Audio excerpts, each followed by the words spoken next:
The wild hunt assault on Star Sand Shoal, you mean? Huge wave. First I've ever seen of that size. Good thing it was so brief. No, I mean there's been another to the north of Nasha Town. What? How many does that make in the last couple of days now? What are the Lightkeepers playing at? Can't be helped. There are only a handful stationed on our side in the first place, and the cannon hasn't been fixed yet either. They've been strained to breaking point for a while now, I'll bet. I'm bugging out if this goes on much longer. And here you all told me this was a good place to do business. Fool me once, I say. Hey now, this could be our big break. My second eldest brother made his fortune off wild hunt attacks, you know. Come on, let's get moving. There won't be anything left for us if we're late. Left for us to... scavenge? I did hear about an overturned cargo vehicle over there. Hey.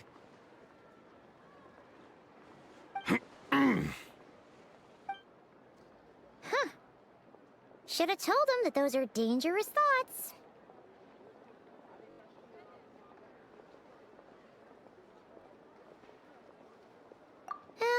Guess you're right. Even if we solve this wild hunt problem, they'd probably just jump headfirst into some new danger if they thought they could earn some quick mora.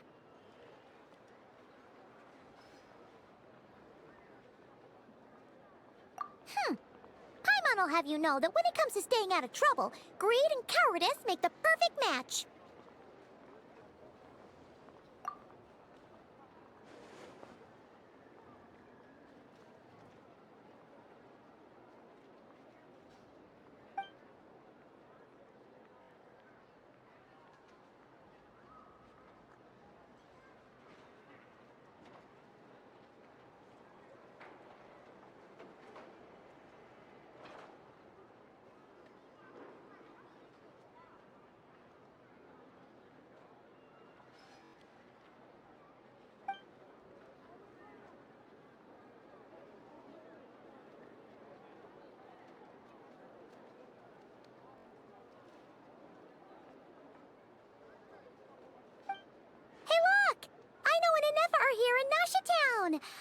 Oh, considering what those people said earlier, do you think they're here to fix that cannon up? Dying to know something, aren't you? You totally zoned out just now.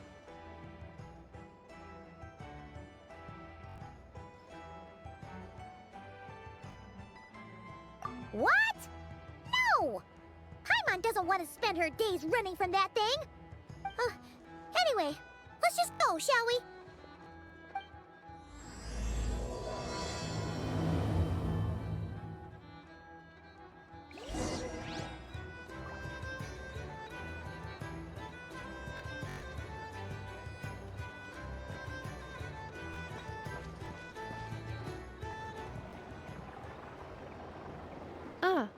Familiar faces identified.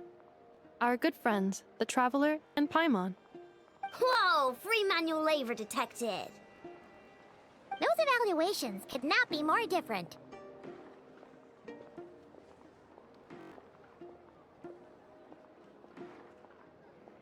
This is Sosi, Sergeant Major of the nearby Lightkeepers. He's staged here in this town. Wait, that means... He is Flynn's superior, as far as position is considered. A pleasure to meet you all. This is the Traveler and Paimon, friends of ours. They're experienced adventurers who are new to Notcry. Hi there!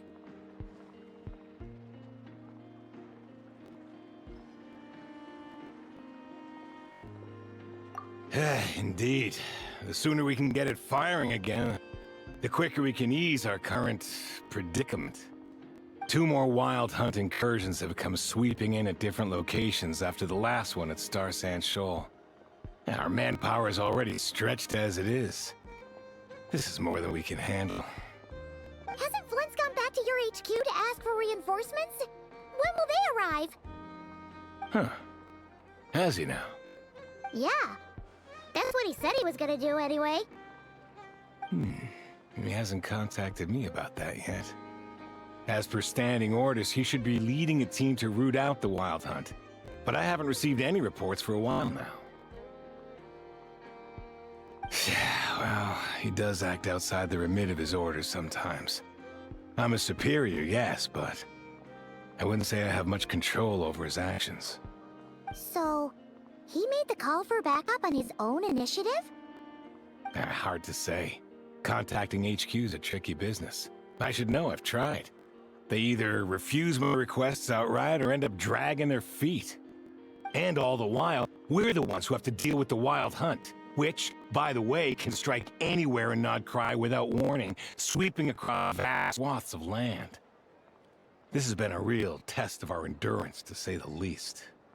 We need to send our personnel where they're needed most.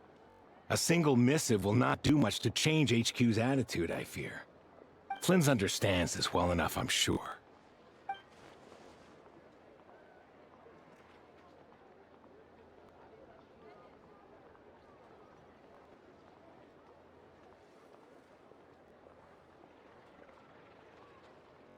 We usually sort our foes ahead of time into ones that our Ratniki will take care of and ones that we'll target using the cannon. I finished the preliminary dispatch work already, but this cannon... Okay. Ugh. Hurry up, I know. Fix this, I know. You fix it if you're in such a hurry. That, or bring me some snacks. This is tiring work over here. Could you at least tell me how long we'll be delayed? We're way past our scheduled firing time. Well, that's your fault for firing too often recently. Machines get overworked too, you know. You could try thinking about their feelings for once, maybe. Sorry, what? A machine's feelings? In layman's terms, this refers to wear and tear. As such, a machine is more liable to fail the unhappier it becomes. The exact probability here would be... All right. I'm not good at this stuff, I know that. But let me stress that we Lightkeepers are the primary financial backer of this cannon. And our backing does cover the fees for subsequent repair and maintenance. And I'd say that was a good deal for you. You should thank the Krumkake craft shop. That means me, by the way, for making you such a huge and powerful weapon for such a measly price. Do you even know how much it would have cost you if you bought all the parts legit and fresh off the assembly line? Reminder, your future snack budget will have to be halved without the long-term commission payment, I know. Calculating a viable and cheaper option. Lavender melon candy. What? No! Absolutely not! Let me think, all right? It should take maybe 3 more hours? Wouldn't this place be crawling with more monsters than there are fungi and Sumeru by then? That might not be the concern you think it is. The monsters of the Wild Hunt are only active in the immediate vicinity of its attacks. They will not spread any further, on their own initiative at least. We Lightkeepers will also keep an eye on those areas, both to monitor the monsters and to prevent people from entering the cannon's blast radius. That said, I'm afraid I can't wait 3 hours before dispatching manpower to the locations that the cannon won't be firing on. And here's where my need for manual labor comes in. There are some checks I haven't finished yet, but with your help, I can get the repairs done sooner. Wait, but we don't know a thing about this stuff. How much help will we be? You'll be fine, trust me. Just take this. Oh, and this. Whoa! This book is so heavy! And what is this?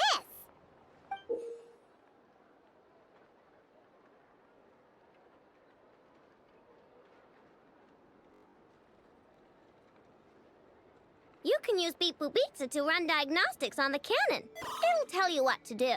And this book will help you understand Beep Boop Pizza. This cannon was built using more than 50 components from different factories and manufacturers. Aino has bound the manuals into one volume. Also, please note, the device's name is Birgitta. So, it's manuals all the way down, huh? Yep, and if you're quick about this, we might just cut our time to fire down by a whole 2/3. I'll go with you. Nice! So you'll check the outside and then for inside. Come find me in the control room once you're done. Cool? Cool. Instructions received. Please go about your work seriously as well, Aino. No snacking while I'm away. Hey! A little snacking will also improve my efficiency by 2/3.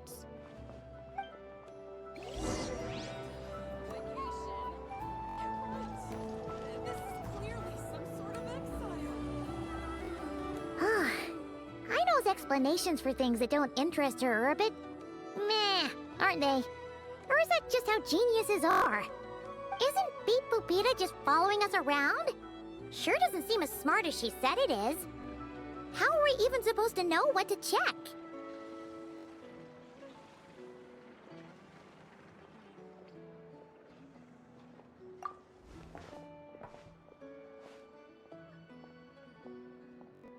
I've watched enough perform routine repairs before. It seems some sort of maintenance port must first be found, and then this small robot will automatically interface with it. Ah, so you're in the know. Nice. Well, oh, what does that port look like? Now that I'm not so sure of. Let's search around together and see what the robot reacts to. Works for Paimon. Is this it? Probably not. Or this one? Oh, ew! Stinks of machine oil.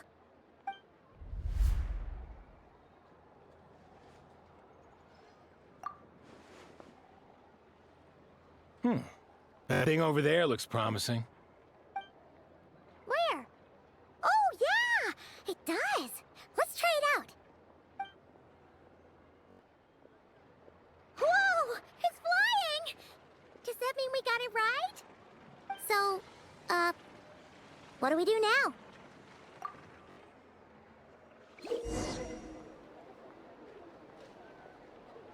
Now, dear. This is just a temporary step along the way. The actual vacation comes right after this. I promise.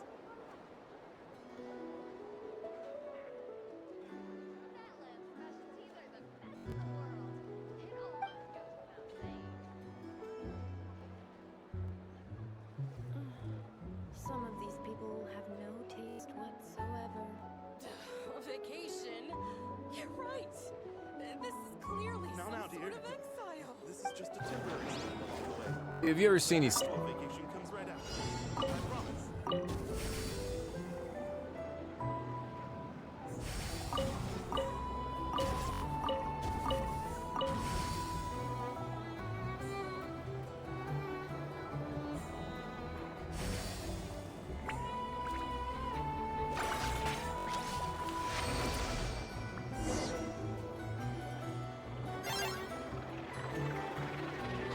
Wow, what do you know?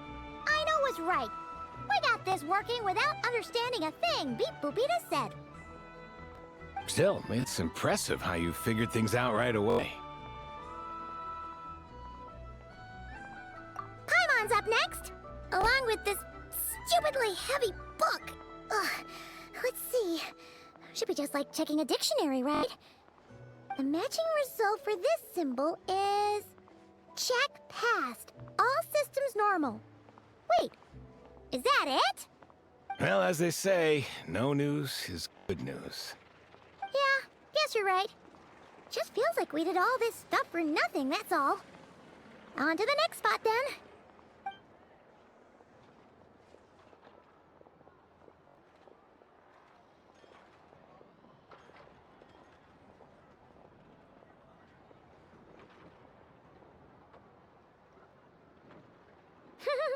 Paimon's getting the hang of this now.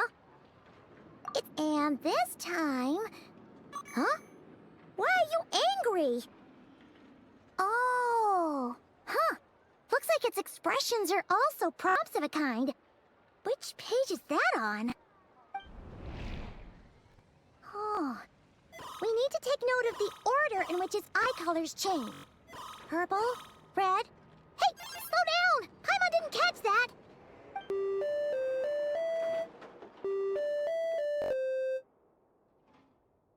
What? So now we've got musical prompts too? Weren't you only supposed to be a beep-boop machine?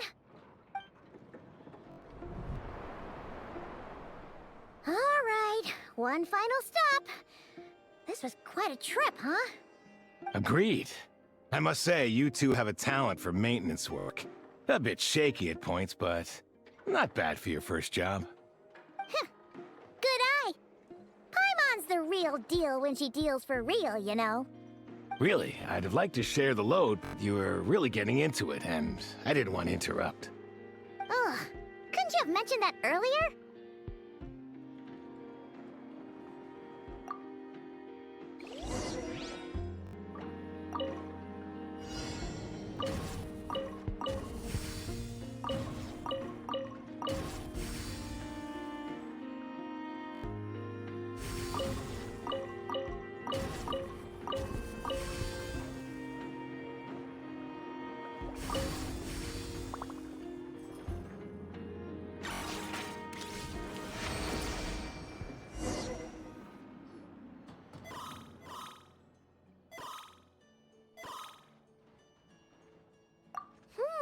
A pictorial prompt this time. Don't worry, Paimon's just about gotten the hang of which prompts are listed where. We gotta take note of the flashing patterns. 1 yellow flash, nothing for 2 seconds, then 2 yellow flashes means the components here are overdue for regular maintenance. Maintenance is a high priority task. The device will be rendered inoperable until it is complete. Switch Beep Boopita to input mode to send out a signal to unlock components. The description of input mode isn't on this page. Ugh, more page flipping. Phew, that was a real struggle. Well, Paimon needs a break now. Yeah, good work indeed. But it seems this input mode requires some additional work to operate.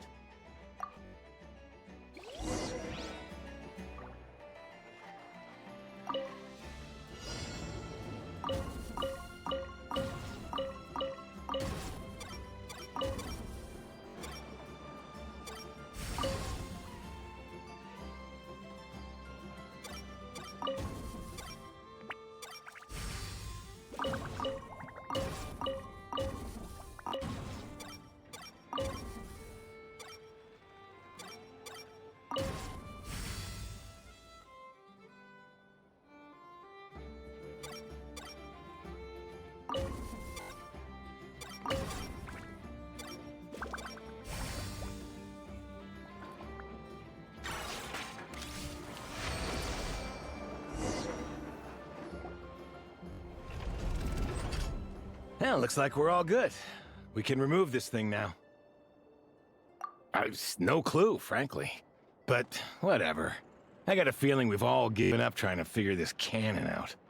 I'll go get the replacement component. We should be done once we pop it in here. What do you think? Maintenance work's easier than running errands, wouldn't you say? That's for sure. We're counting on you, Sosie.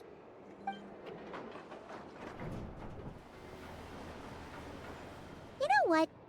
Paimon took him for the stony type at first, but he's actually a pretty nice guy. Let's wait for him here, huh?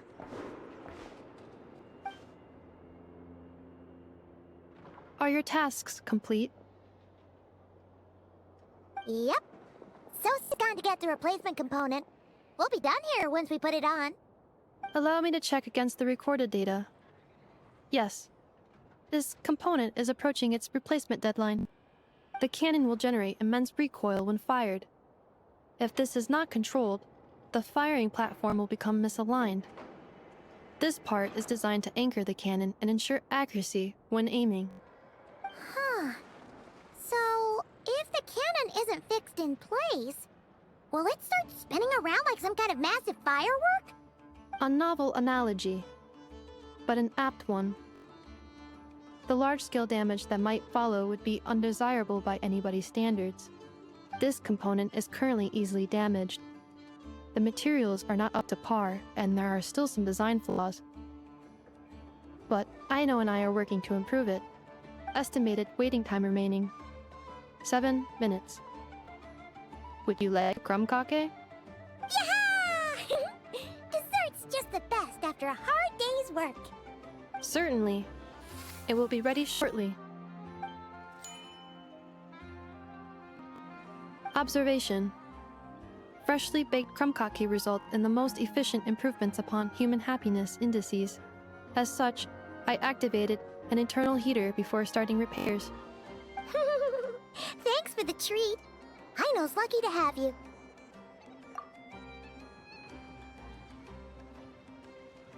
Thanks. Things went great over here, too. So, as we agreed, I'll have the cannon up and firing in no time. Understood. I will inform the inhabitants of Nasha Town and have them make preparations for the shock and noise that will inevitably ensue. And I'll inform the Ratniki stationed around Wild Hunt anomalies to make sure they fall back in a timely fashion. Thanks for your kind assistance. I better make a move. Ratniki from other sites should have sent reports back here, and I'll need to sort them out promptly. Righty then. See ya! Bet this huge cannon's a real sight when it fires. That is correct. A huge crowd tends to gather on its own accord on such occasions. Pure, bright energy rays have never failed to inspire obsessed admirers. If you are interested, you can come back later to behold it in all of its glory. Sure. We did help fix it after all. It'd be weird if we didn't want to see it in action. Oh yeah. Wonder where that strange phantom went. Never mind what it's doing. Let's try our luck at the flagship. See you later, guys! Just be sure not to miss my masterpiece in action.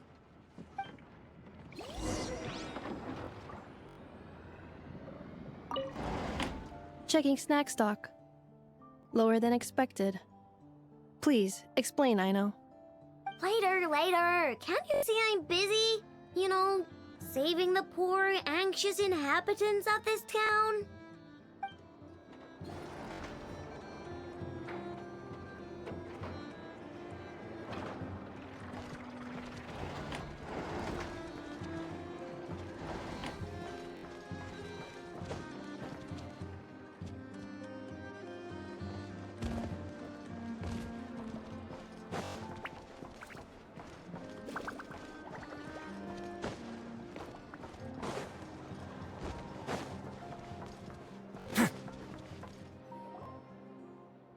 Is it just Paimon, or are there more people here now? Oh, just as well, since we're sniffing for intel and all. And maybe, just maybe, let's get some of their berries and fried meat too, huh? We still haven't had it yet. Oh, come on. Why so uptight? Excuse me, are you guests? Ah, if you wish to return to your room while the banquet is on, please use the side door. No, we're not heading back to our room. Are we not allowed in here right now? That is correct. Only those invited to the banquet may enter. Our goal is to ensure that our regulars can enjoy peace of mind and comfort, so that they can speak freely with one another. Familiar with our ways already, I see. But here in Notcry, channels hold equal value to Mora. I am but a lowly employee, so you'll have to forgive my inability to help in this matter. It's fine. Can't be easy being you. Looks like we'll have to switch channels then. Never, right? The Curatorium does seem to already have an amazing intel network up and running. But if we ask her straight up, she'll likely squeeze us for all we're worth. Ooh, Paimon's got a plan! Llama got Never to help her prep some medicine, right? We'll be heading to Hisi Island later anyway to ask Llama to help us use the moon marrow. Couldn't we deliver the medicine while we're at it? If Never doesn't mention a payment, we can cash our services in as a favor. If she does, then we can use it to haggle. The thought of Mora made it worth the effort of thinking up. Come on, let's go!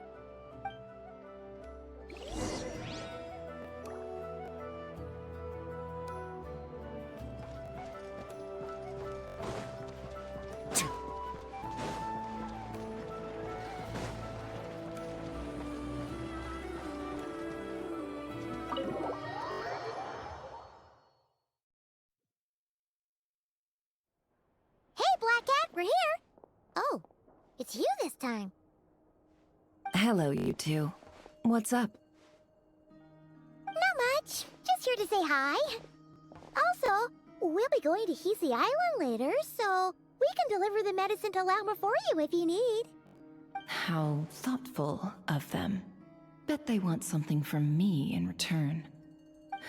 Well, the faster the delivery, the better, naturally. And we're lacking free hands right now, so that would be a great help. Yehoda's gone to get the medicine, and she should be back any moment now. If you have nothing else to do, feel free to wait here. I'll have someone bring you snacks. Don't mind if we do then. Thanks.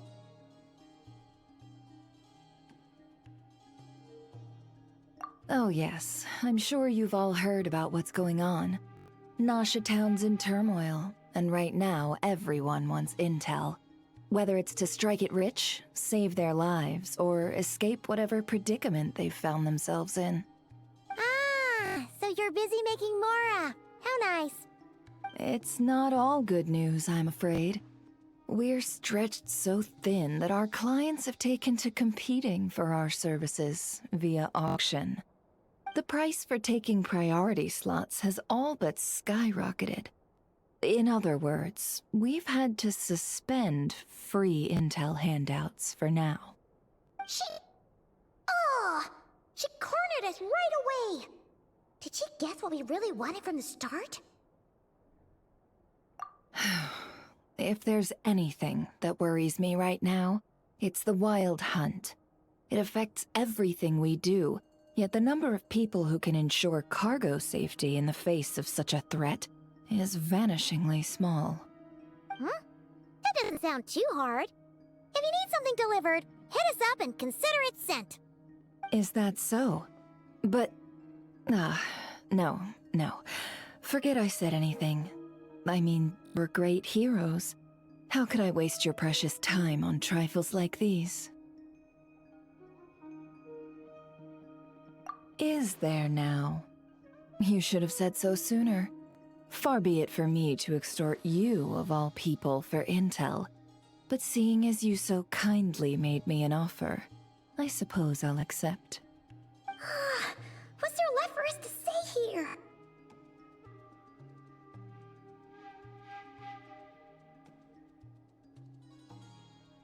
More like our common perspective. Most who live here only wish to defend their own interests. But we are different, are we not? We both seek to resolve the chaos that the Wild Hunt has caused. Huh. More like make a profit off the Wild Hunt. Paimon doesn't believe a word she says. Dissatisfied, are we? The number of commissions over at the Adventurers Guild spikes during tumultuous times, too. Would you call taking those jobs for Mora a sin? Well, that's... We might squeeze some advantage out of chaos, but equally, chaos could uproot everything we've built at any time. Such is the threat of the Wild Hunt today. And what business would there be left should it end in some great slaughter, or put to flight many who call Nasha Town their home? And as I understand, the two of you are here in Nodcry to follow a trail of clues yourselves, no? Well, yeah. In that case, we should keep Nodcry the paradise people say it is. At least, until our respective goals have been accomplished. You must understand, no force exists here that would inspire unconditional unity amongst all parties.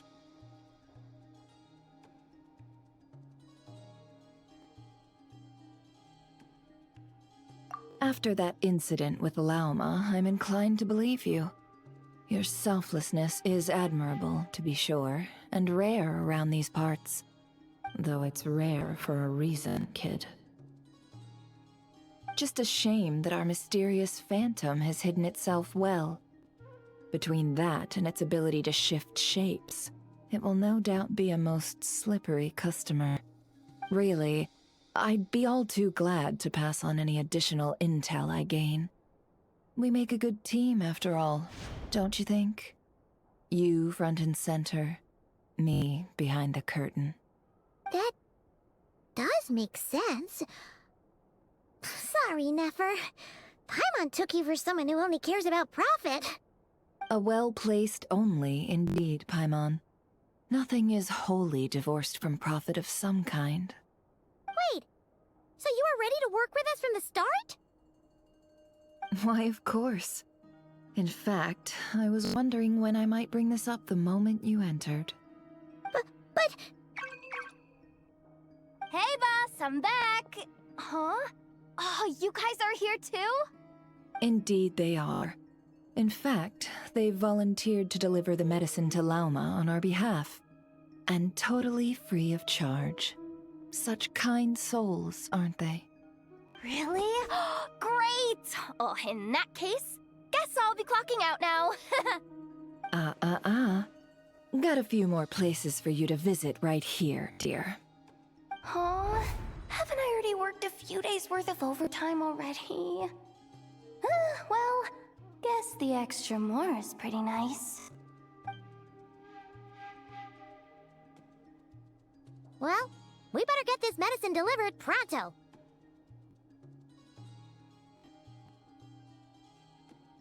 Huh? Surely not. The special medication from before wasn't salt, was it? Wait, that can't be. Let me see. This isn't right! How could it be salt?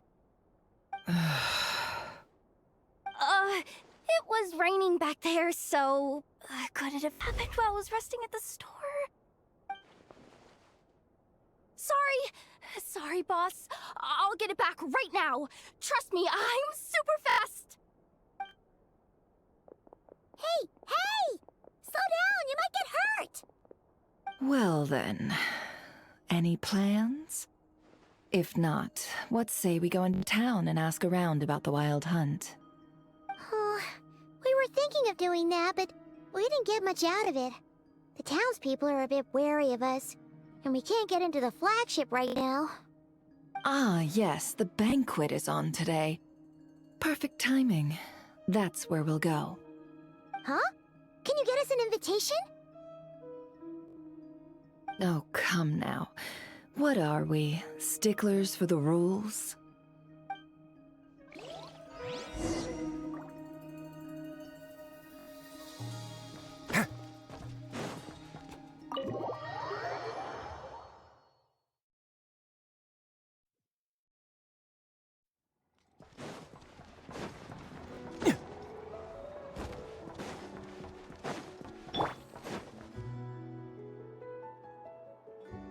Lady Nefer, a pleasure to see you.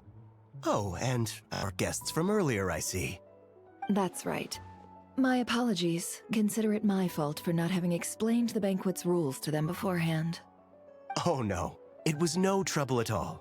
Please, do come in. Yeah, sure, thanks. Not even an invitation check? Oh, Paimon didn't realize Nefer was such a big shot. Yes, channels really do take you places.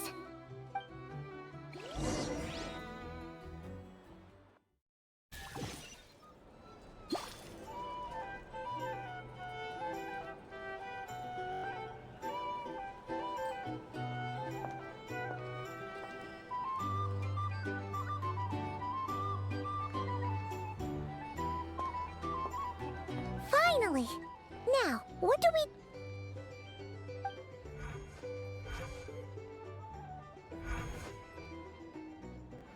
Pardon me? I'm sure we're all having a good time, but I would like you all to meet a mysterious guest I invited for just this occasion.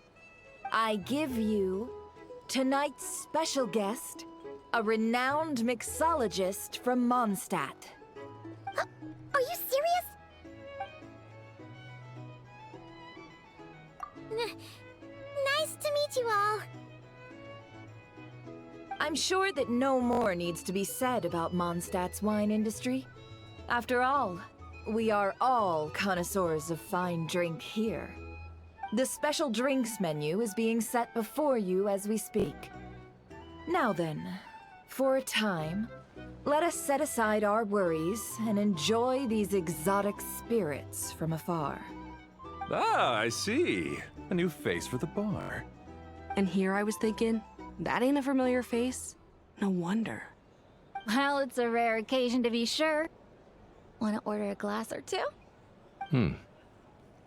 Sounds intriguing. I spoke to the owner. The bar is all yours. The recipes are available for your perusal here. Not to worry. I've taken the liberty of removing the more challenging options.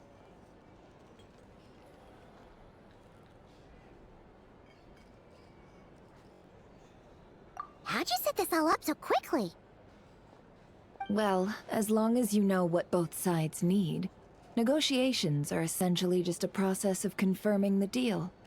No one would turn a beneficial offer down now, would they? The flagship already had plans to invite a professional mixologist from Mondstadt anyway. So consider this a trial run, with the list of drinks brought out in advance. Demyon will assist you. Serving guests with drinks will be the perfect opportunity for you. Of course, every guest will have their quirks, so you'll have to be careful not to arouse their suspicions. Got it. We'll give it a try. In the meantime, I'll go mingle with some of the guests who pique my interest. There'll be a little event during the banquet's second half, by the way. See you then.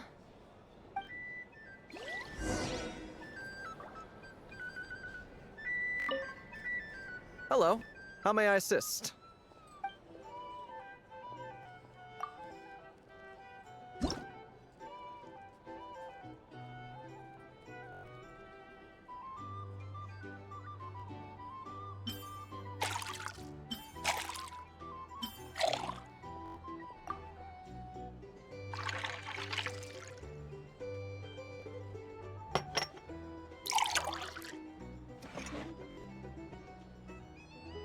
Good work! Now then, get the drink to the guest. Wouldn't want to keep them waiting.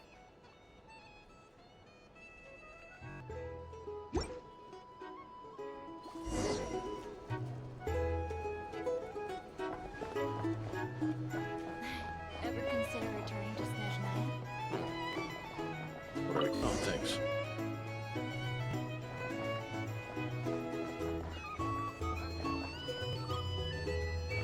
Tell you what, I envy people like you. I'm like a man in a leaking boat, soon to be food for the fish. I wouldn't have come to this dump if there were any better place to be. Come now. Surely it isn't that bad. We've still got the light keepers. You trust them? I wouldn't. Wouldn't trust anyone, really. We're stuck with the wild hunt here. The Snezhnayans can't be bothered, the Lightkeepers can't spare the people, and everyone else, they're a mess. I'd sooner put an ounce of faith into that cannon. Forget it. Let's just drink. Let's see if this new mixologist is worth the billing.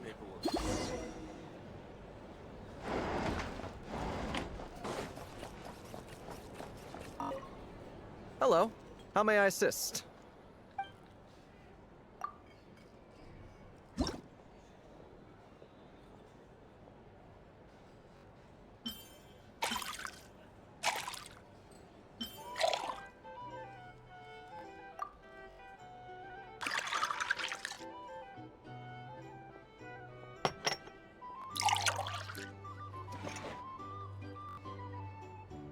Good work! Now then, get the drink to the guest. Wouldn't want to keep them waiting.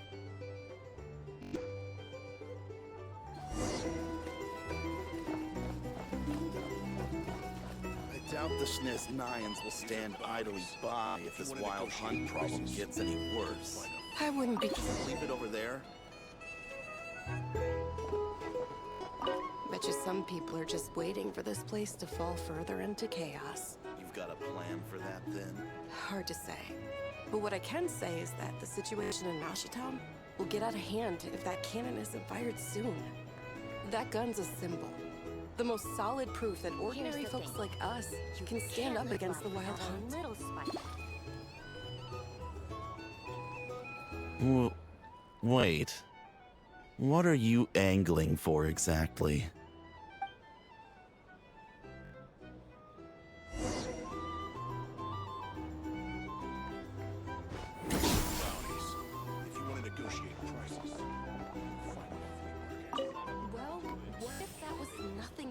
illusion. What if, let's say, the cannon was never meant to be fired? For our sakes, at least. Surely this town is still of value to those who control it. Of course. That's all it is. Value. For us, though, there's no place but Nasha Town. And we're putting its life and ours in their hands. I get what you mean. Let's just see how this plays out first.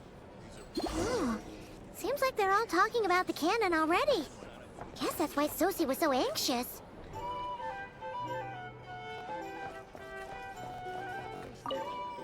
Hello. How may I assist?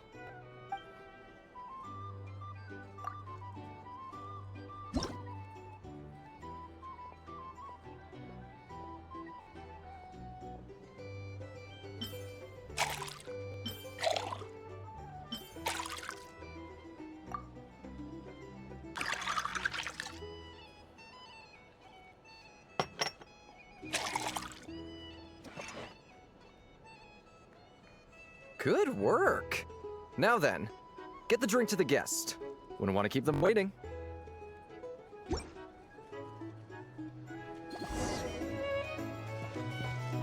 I'll lose money at this rate. Oh, so this order was yours, huh? Indeed. So, any notable news? Ah, you two must be Nefer's friends. A pleasure to meet you. If you've got a moment, let's have a drink. On my tab, of course. Paimon doesn't recall there being any other orders right now. Sure then, we can take a break. Then come, sit. Dimyon, 2 wildberry trails if you would.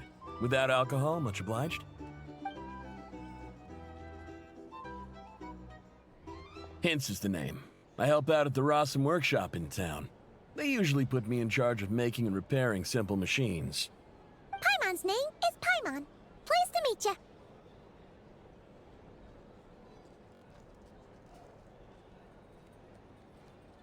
Ah, yes, I've heard. Lots of knights over there in Mondstadt. I imagine your title's an impressive one back home, huh? We were just messing with you there. Anyway, help me keep an eye out, all right? Valuable intel will be suitably compensated. Oh, come on. Is that how it is between us? I mean, I wouldn't even have this job if it hadn't been for your help back then. So, you've known each other a long time? That's right. I came to Nodcry with nothing at all. Would have starved on the streets if I hadn't met Nefer. She lent me money to study a craft, and even introduced me to Aino and the Voynich Guild, which is how I slowly carved out a living for myself. That's a huge favor. Huh. So Nefer can be a nice person sometimes, huh? Well, I'd also say she needed a willing and able machinist at her disposal. Come now. Aino's talents are better spent on issues bigger than basic machine repair and component manufacture. I did think myself a dab hand at such work at first, but compared to her, I might as well be a trainee who couldn't weld a wire to save his life. Got the scoldings to show for it, too.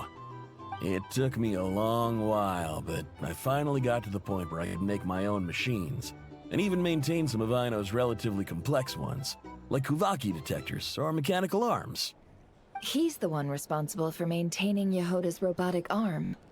Oh, speaking of that, didn't Sosie have a mechanical arm too? That's right, one of Aino's masterful designs. I could never design one of those in my life, but if you gave me its blueprint, I could hammer one out. Nowadays, I've got regular customers, which makes for a decent keep. Even got a kid, if you can believe it. I wouldn't have, had you told me my future when I first arrived here. On the flip side, being a family man means I can't just flee this place whenever I feel like it, so I'm afraid I'm counting on you to help solve this wild hunt crisis. All the more reason to be proactive and do your part. Wringing our hands in despair does us no good in times of crisis. Oh, wait. Just another question that's been bothering me. Have you heard anything about people seeing illusions within Wild Hunt anomalies? People they know, perhaps? I have heard of humanoid shapes being sighted, but familiar faces? No. Most would think they'd lost their wits from fright if they started hallucinating. After all, no ordinary person could survive an assault from those monsters. Does this have anything to do with our current wild hunt crisis? Perhaps. Perhaps not. All right, I get it. I'll keep my ear to the ground for you, and naturally, my lips will stay tightly sealed. Then we'll take our leave. Enjoy your drinks. He's a social man. You can often find him here chatting with friends, and he's had contact with all manner of clients. Since he's never heard of the Wild Hunt exhibiting the power to imitate familiar faces, might it be safe to assume that our Phantom wants to keep that a secret? Huh. That does sound worth noting. How about we go talk to a few more people? A good idea, and one our upcoming activity will facilitate. Let me show you how it's done. Come, back to the bar.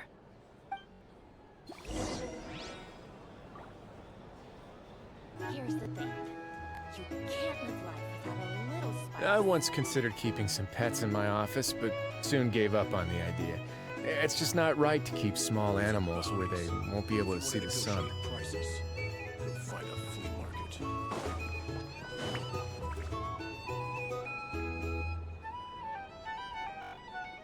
Thank you for waiting, everyone.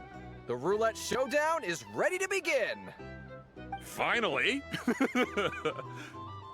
Come on, let's go try our hand.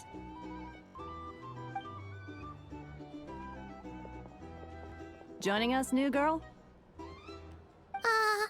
We'll pass. No, you won't. The one who'll be mixing the roulette special has to take part. Those are the rules. But...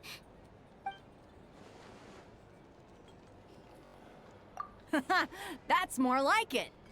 Since we have a new friend with us today, let me go over the rules in brief. The wheel before you is divided into an inner and outer circle. Participants must take turns to spin the pointer of the inner circle. Whatever beverage it stops at, our lucky contestant will drink. The drinks are divided into juice, tea, and alcohol, with that last further divided into 3 levels by intensity. Spin your way to a non-alcoholic beverage, and you'll score no points. Otherwise, you get 1 to 3 based on alcohol content. During a round of drinking, one participant may choose another with less points than them and pose a question, which the other party must then answer. This sounds like it might favor those who score higher, but push your luck and you might not recall any answers you were given the next day. Defeats the purpose, wouldn't you say? And that's why the person mixing the drinks has to take part. You know, just in case they decide to pour heavy, then sit back and watch the show. Not that our newcomer looks like the drinking type. Either way, looks like we're in for a show. Anything you drink will be replenished. And additionally, I have decided to sponsor a grand prize for this grand occasion. A single serving of Dark Horse. What? Do my ears deceive me? A chance to drink Dark Horse and not cry? Dark Horse. Guess we'll have to take part now, huh? Indeed. The Dark Horse could be yours to enjoy, so long as your luck holds. And so long as you can remember its taste the day after.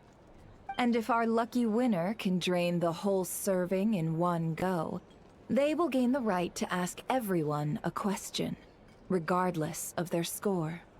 High risk, high reward. That's gotta be some strong alcohol. Now, if there are no other questions, let us begin. Allow me to get the ball rolling. Intensity 3.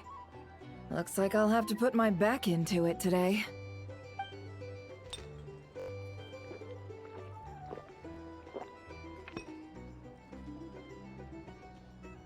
Let's go! Wow, this is kinda intense. Oh, my turn, my turn. All right, man. Fess up. You've been making a killing lately. Where's it all been coming from? Hey, bro. I heard you met up with some big shot from the Voynich Guild. Mind introducing me sometime? Ugh. A normal drink, huh? Must be my lucky day. We've reached the final round of the roulette showdown. Let's see who gets the last laugh. I gotta say, you monsters really know your alcohol. These recipes are super good. Teach me, would ya?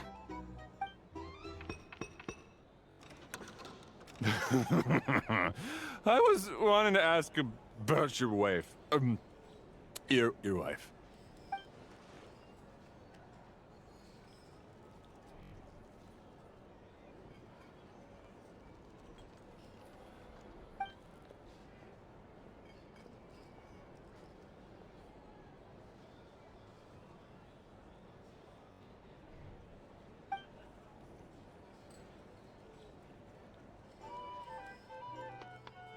You're up.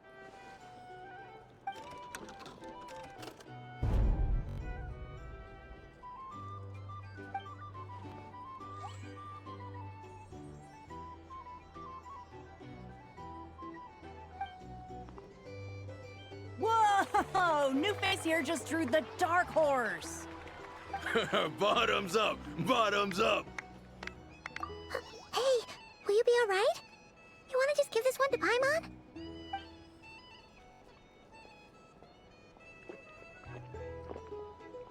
Whoa, she actually downed it in one gulp. Nice job! No wonder you monsters have such a reputation. Me? Well, what do you think? Monsters, of course. Absolutely. If there was something else, I didn't stop to see it. Just took off as fast as I could. Oh, and guess who showed up just as I'd gotten out of there? Those good-for-nothing rat Niki, that's who. If my luck had been just a little worse, they'd have found nothing but my corpse. Or whatever was left of it anyway. Either way, there's nothing in there you'd want to see.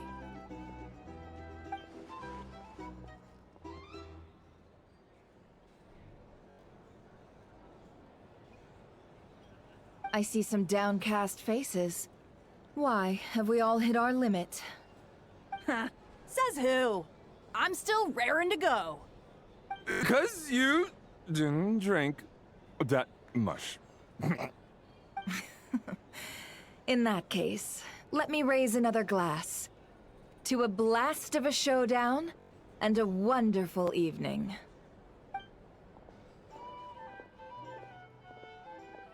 Hello, ma'am. Lady Nefer has ordered a fresh round of drinks. Could you deliver it to her?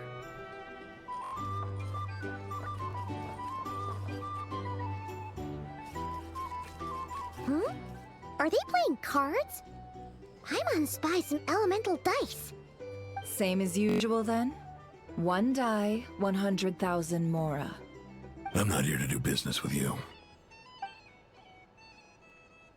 Come now, I've already ordered us drinks. Or are you looking to add another line to your ledger of arrears? Oh, so this is a business deal. So, let's go over this again. One die, 100,000 mora. Hmm?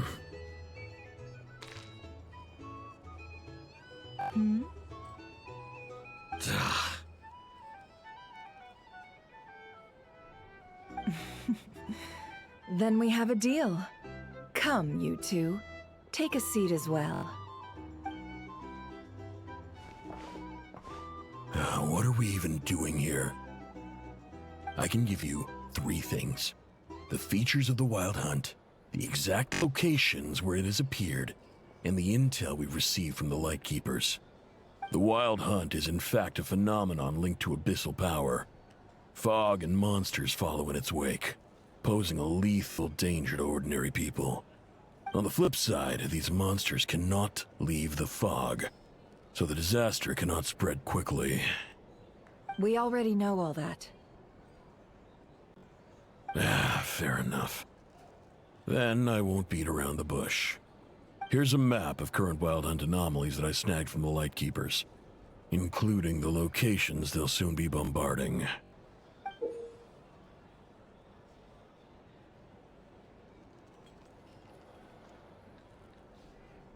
That's a lot.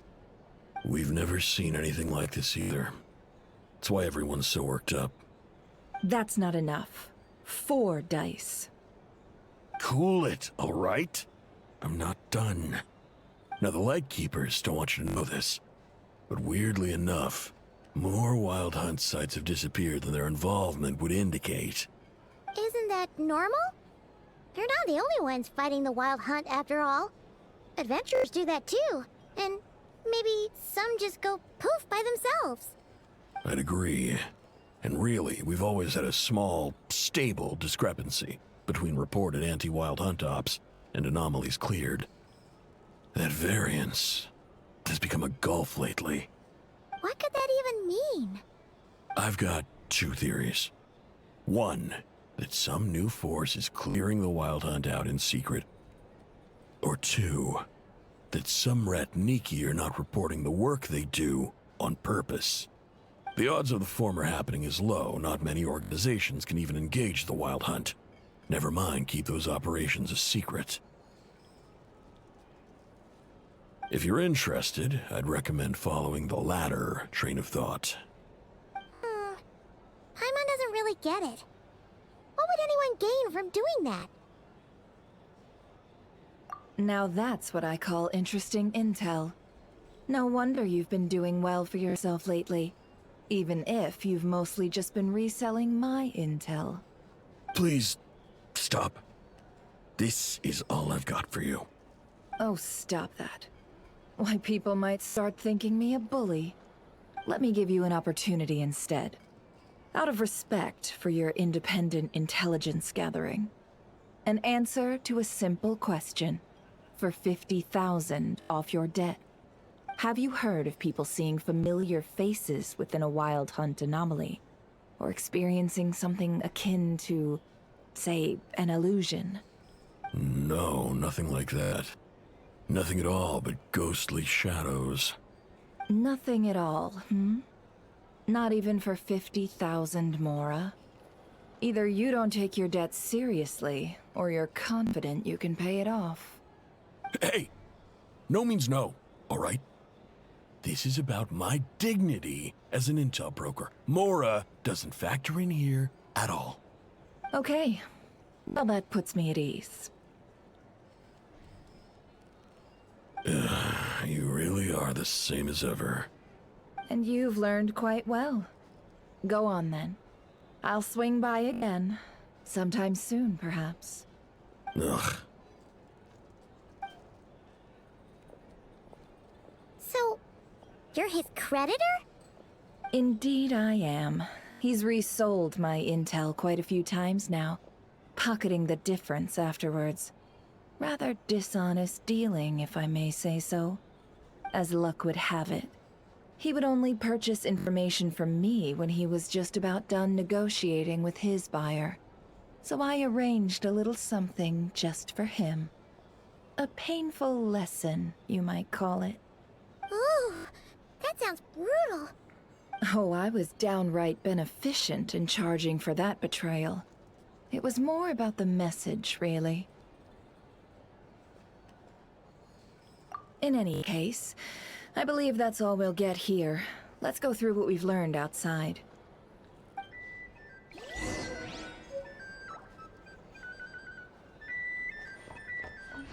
you're here to sign up with the Fatui.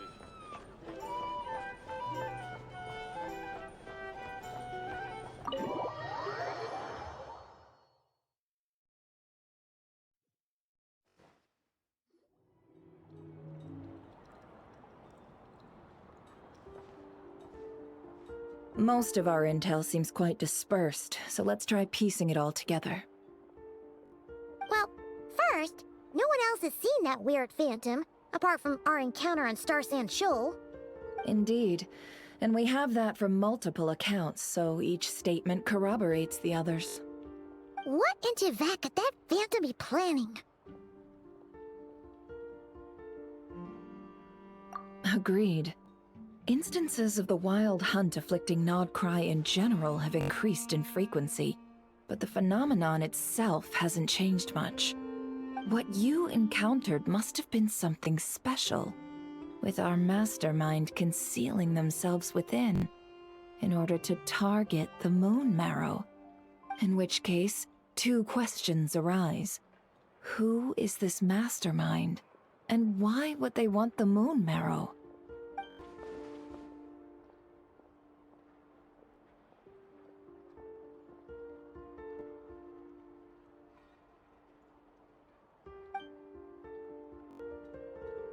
I'll continue investigating along these two lines.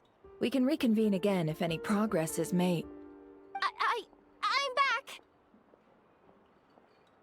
Luckily, the store owner kept the medicine bottle I left on the table safe for me. Here you go.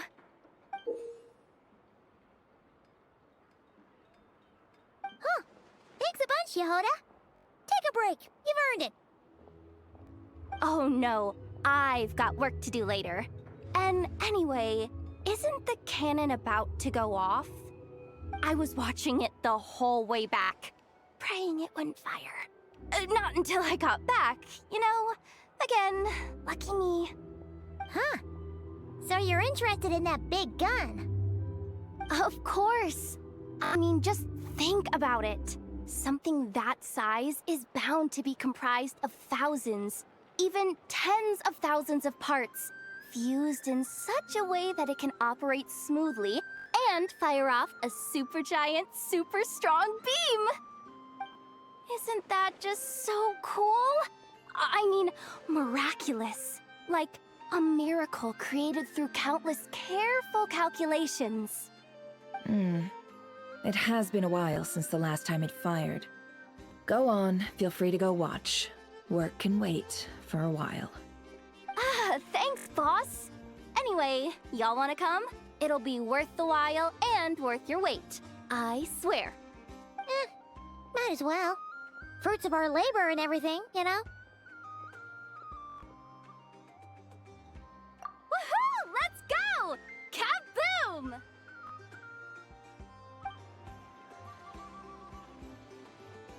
Wow! What a crowd! People seem pretty excited, too. Just goes to show how big a deal this cannon is, huh? Oh, for sure. One shot, one kill, problem solved. Simple and practical. Just the way we like it. And even if that wasn't how it worked, just listen to how it roars. If that isn't power, I don't know what is. If only I had that kind of strength. Hey, don't think like that. Your skills and smarts have been a big help to us, too. Really? They think that? Oh, I'll do my best the next time we work together. For sure.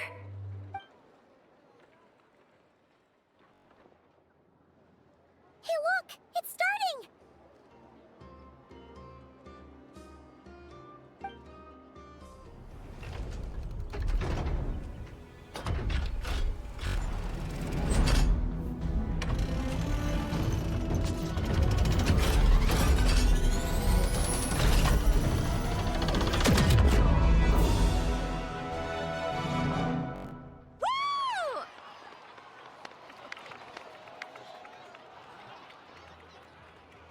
Nice one! Finally, all fixed up. Nothing to fear now. Awesome! Felt that one in my bones. Whew. That sure was powerful. And pretty dazzling, too. Guess that's why everyone's been counting on this thing. Surely the what? I feel so alive right now.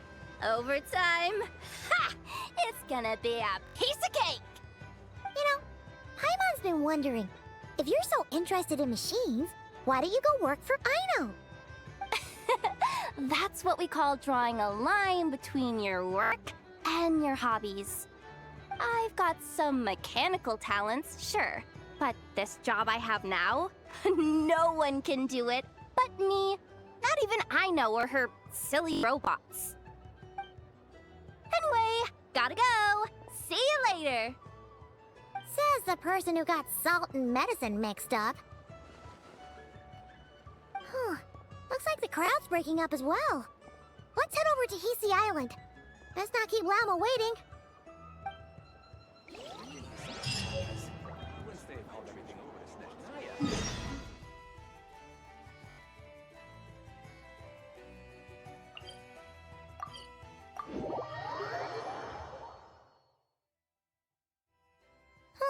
Let's see now. What's changed since we were gone? Yeah, if anything, looks like things are settling down. That's Llama for you. Here, Llama, we're back.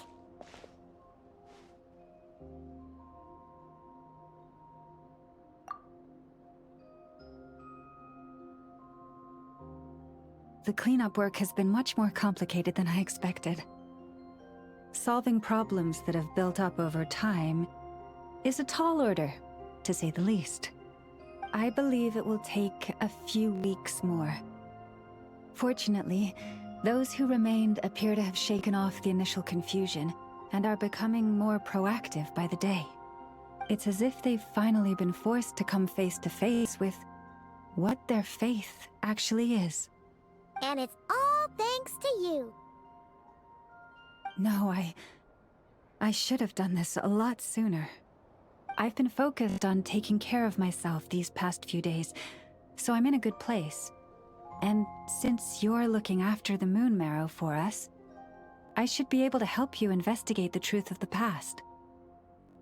Speaking of which, have you heard anything new about that phantom? I've tried asking around, but to no avail. What about you?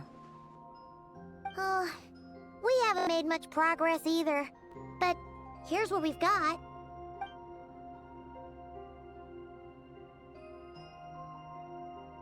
I think I've got the gist of it. Sounds like you've got your work cut out for you too. Don't forget to take good care of yourselves. In any case, please, come this way.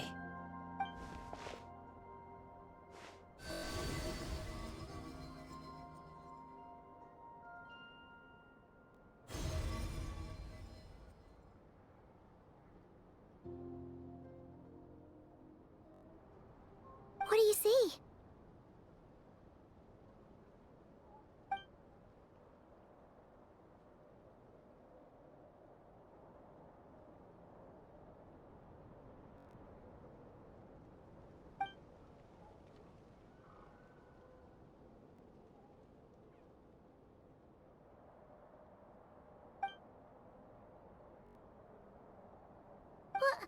Is it over already? This appears to have occurred a long, long time ago. The memories I sensed are highly turbulent and disordered, so that is all my power allows me to discern.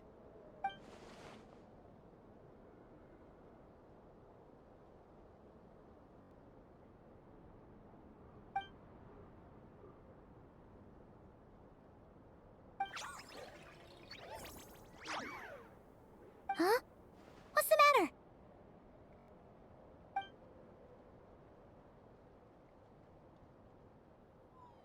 The flowers changed color.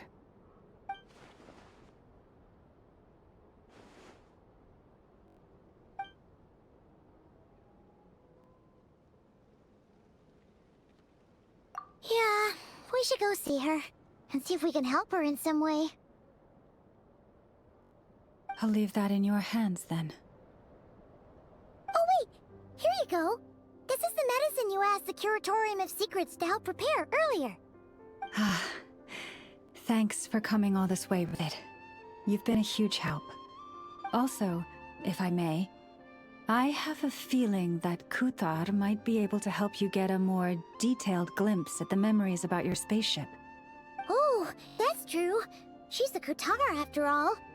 But we best check if she's doing okay first. See you later then.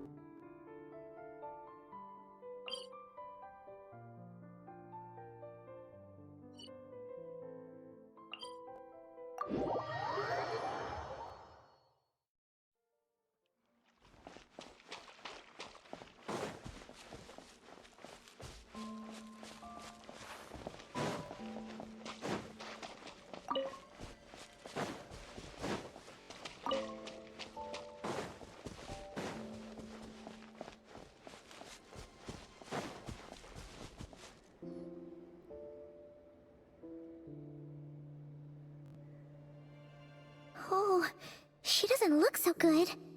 Sorry for disturbing you, but are you okay?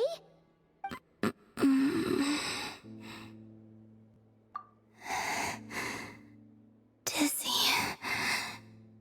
It's like I'm returning to the moon. Wait, it's not that bad, is it? Hmm? I sense the moon's power within you. We got the moon marrow back from the Fatui. Can it help you in any way? And what do you require this time? Come on, don't even think about that. Right now, you gotta focus on getting better.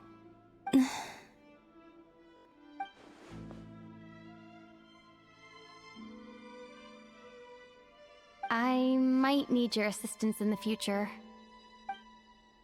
Oh. Very well. Give me your hand.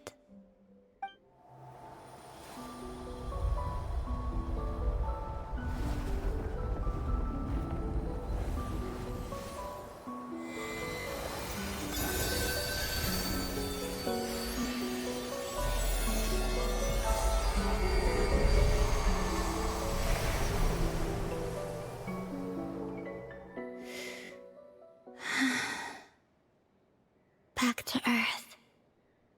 My thanks. Your feet never left the ground. But anyway, feeling any better?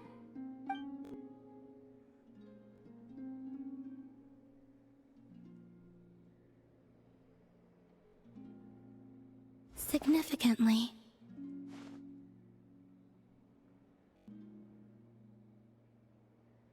The moon within your body.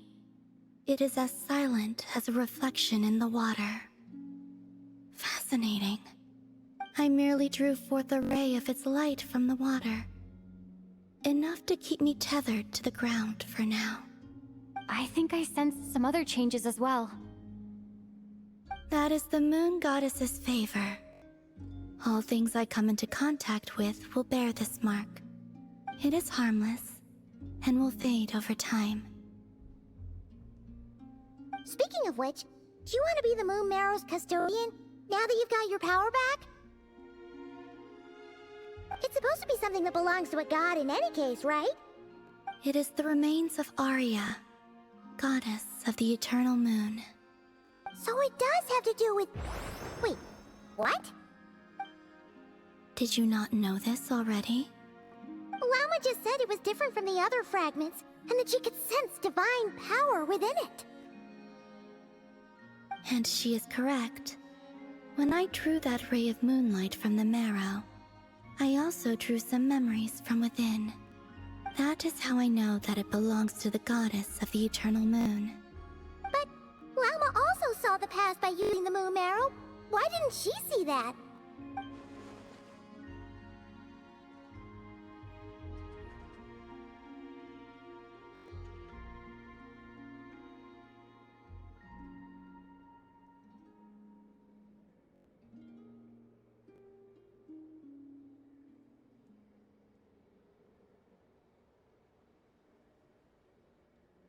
There were once 3 moons in the sky, each belonging to a goddess who ruled over it.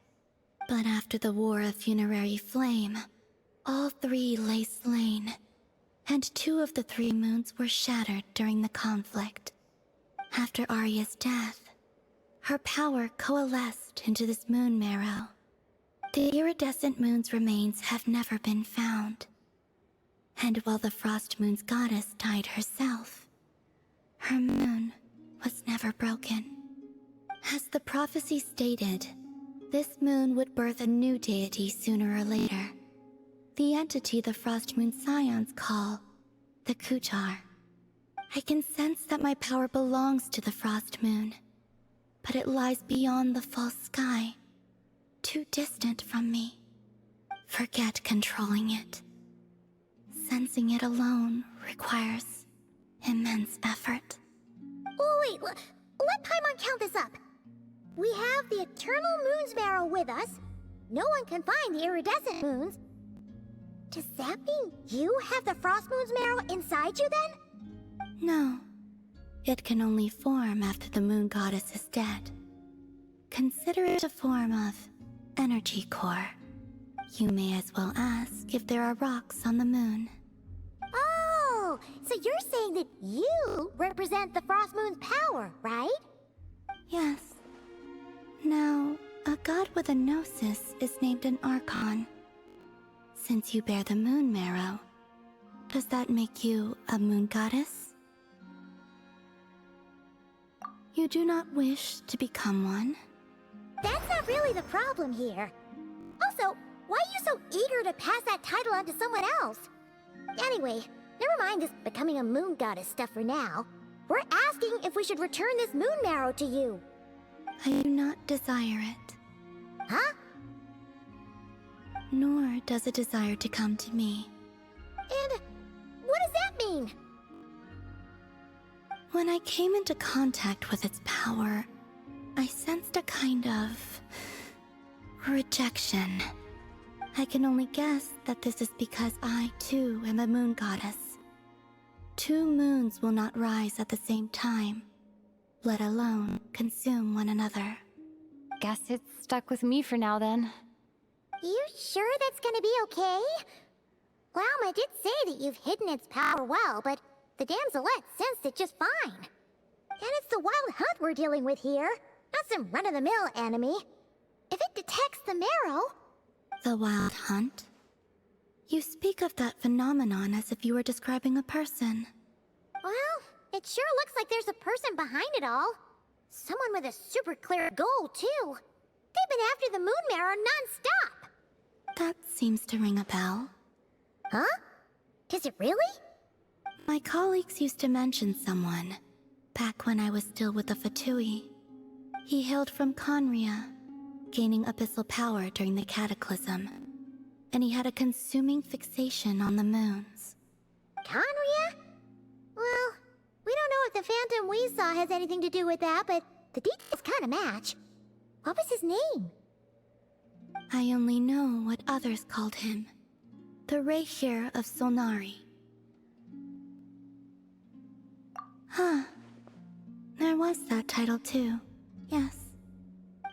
Wait a second. Dane mentioned him, didn't he? Does that mean that our enemy is Rarier, one of the 5? Huh? If that was the case, surely he'd be stronger than this, though. I have heard that he disappeared not long after the Cataclysm.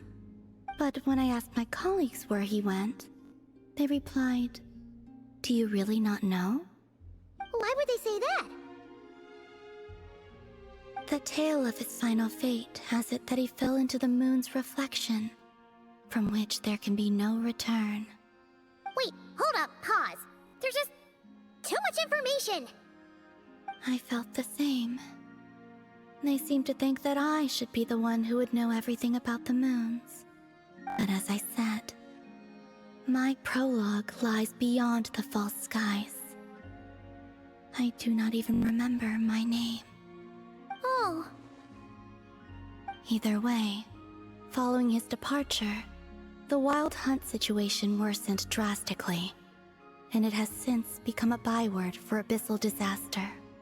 The present phenomenon may have inherited the same title, but it far surpasses its past incarnation in both scale and lethality.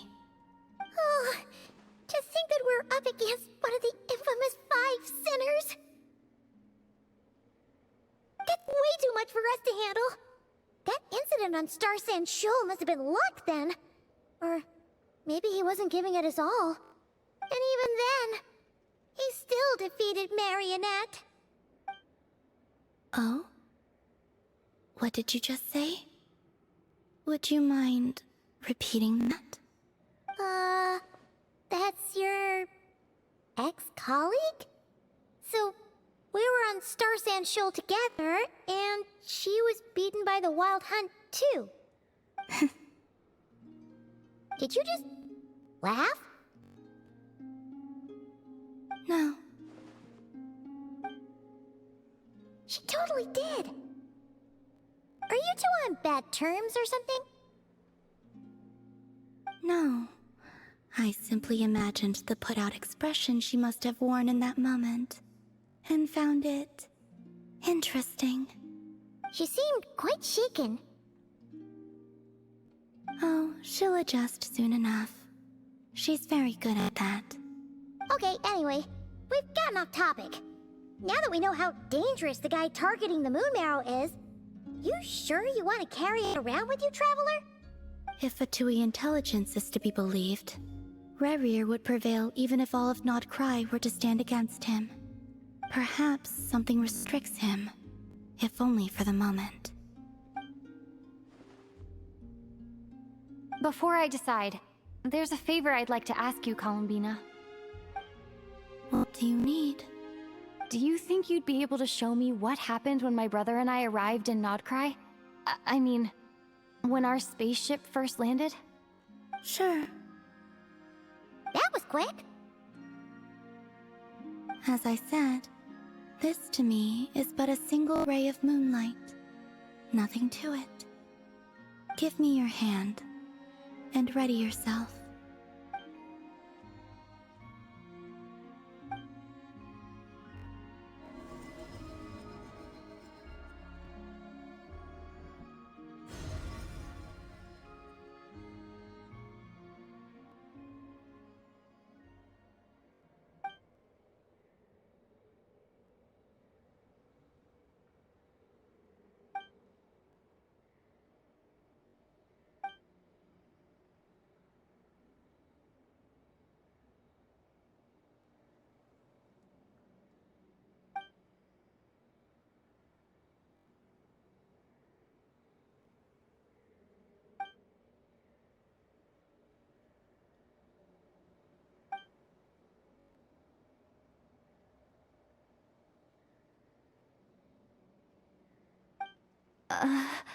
Where is this?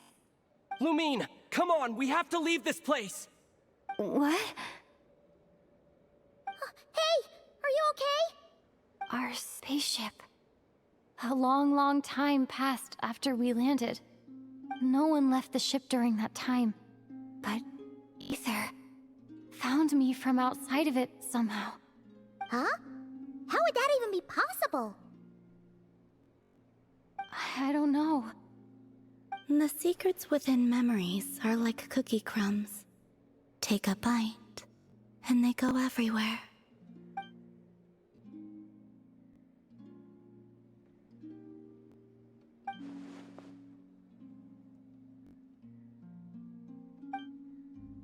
All right. I'll keep the moon marrow with me. Well, if you say so. Paimon can't stop you, but still. Ooh. Will you need my help?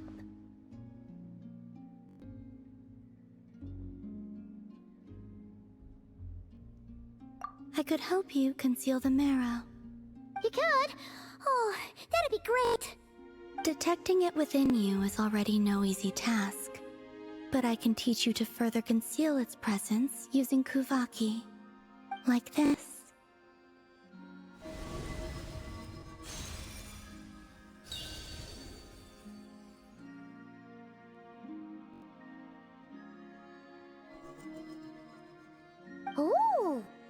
like a shield.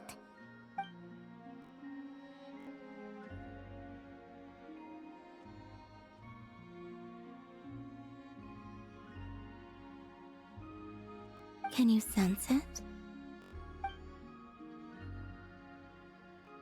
You learn quickly. Huh. Looks pretty sturdy. Could probably be used in self-defense in a pinch, huh?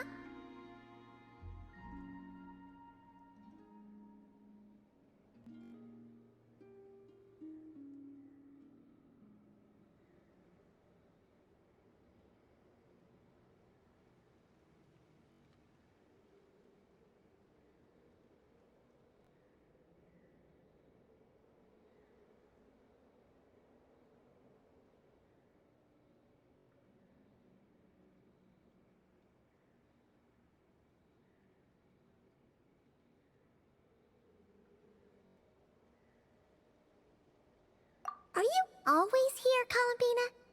It's kind of dangerous out there, sure, but have you, like, taken a walk outside or something? I dislike strangers.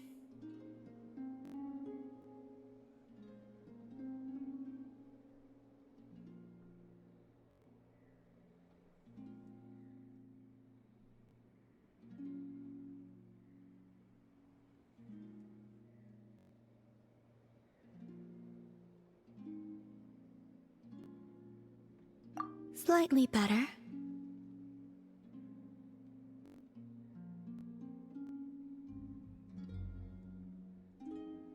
Yeah, the Frostmoon Scions have changed since you last saw them. Who knows? You might actually like them. I will consider it. She seems kind of tired.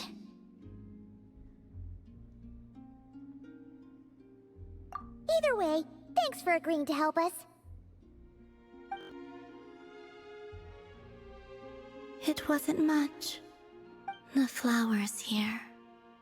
They like guests like you.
We're way behind schedule.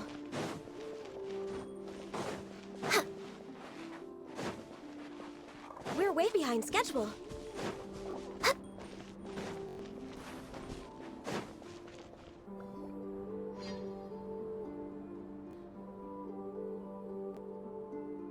The Raker of Solnari.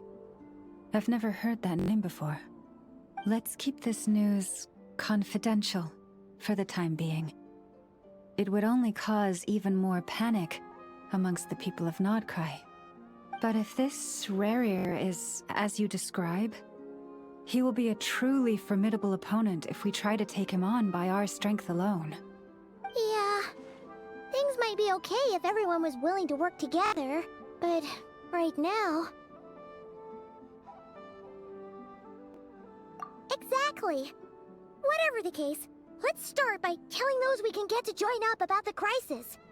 As it happens, we have our own reasons to protect Nodcry, but even if we didn't, we'd never leave people in the lurch. That ain't our style. Thank you. The Frostmoon Scions will stand with you to prevent this crisis as best we can. In addition, I believe that the relationships between the various factions in this land are not cast in stone. The winds of change are blowing, and we Scions have nowhere to run. Our faith, our sect, all of it is here. Whether our foe is the Fatui or this Raker, we must stand our ground and remain true to ourselves, even to the last. Let's see. Speaking of allies, the Krumkake craft shop is the closest by, right? And F is sure to help us.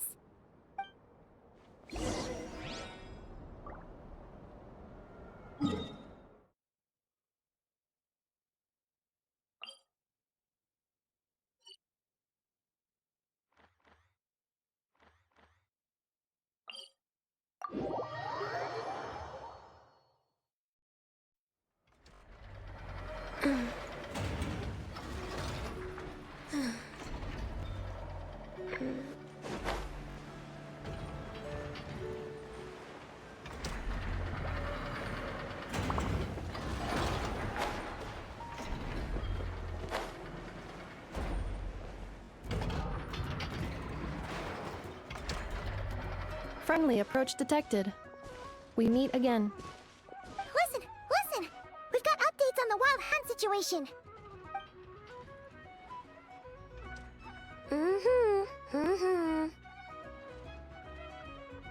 Threat level exceeds expectations.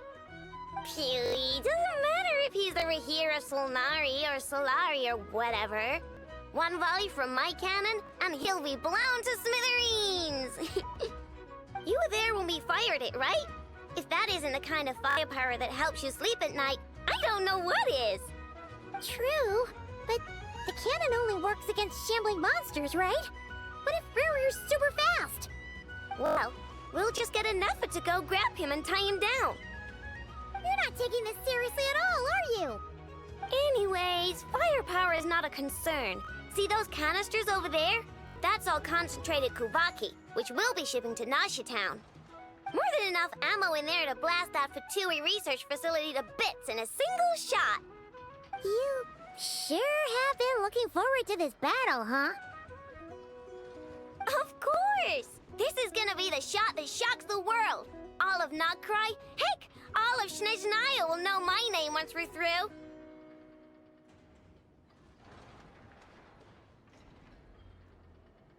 Sure. Travel safe. I know. There remains intel left unshared. Oh, right. Yeah. Since you're investigating the Wild Hunt, something pretty weird's happened in Nasha Town. Should probably watch out for that once you're back. Remember that Sosi guy? The Ratnik in charge of firing the cannon? He's been found dead in their organization's offices. Wait, what? Didn't we just see him, like, half a day ago? Yeah, it's still new news. So, not many people are in the know. We were only informed because we'd worked together closely. And even then, only just now. I'll send Anefa over to Nasha Town with some flowers later. Oh, he seemed like a good guy. Didn't put on any airs despite being a superior officer either. The data concurs. This gentleman appears to have been one of the most accomplished amongst the Lightkeeper's sergeant majors. His character has also received commendation. Most would have lacked the motivation to fatally attack him. Oh, that makes it even worse. Hey, what do you mean, actually? Either way, I'm not clued in on the details. Only Ratniki have been allowed on site to investigate the scene. You'll have to find some way in if you want to check it out for yourselves. Got it. Let's go then. You coming along, Anefa? My tasks are incomplete. The last few batches of ammunition must be randomly inspected. You go ahead. All right. We'll see you later.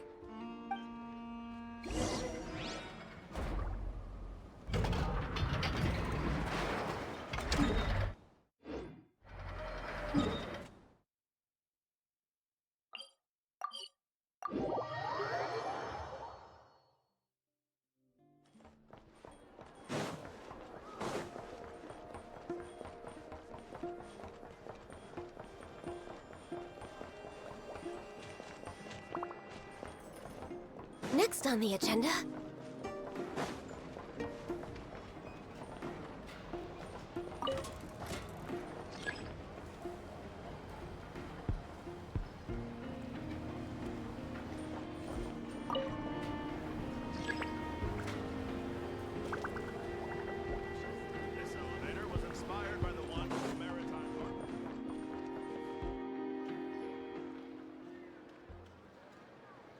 This must be it.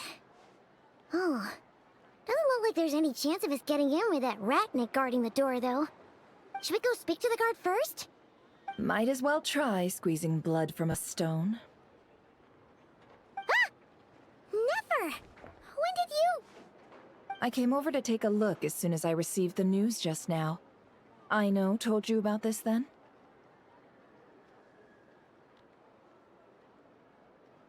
Before we start, shall we see if we've made the same guess? Indeed. Quicker than we thought as well. Keep your eyes peeled for any clues once we get in. No need to jump to conclusions. But how are we supposed to get in at all? Just follow me.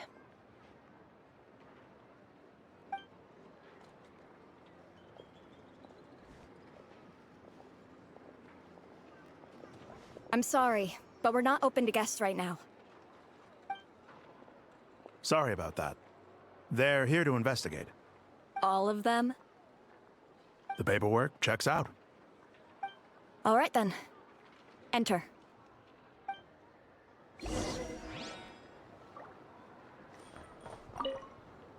For now, please keep the current situation confidential.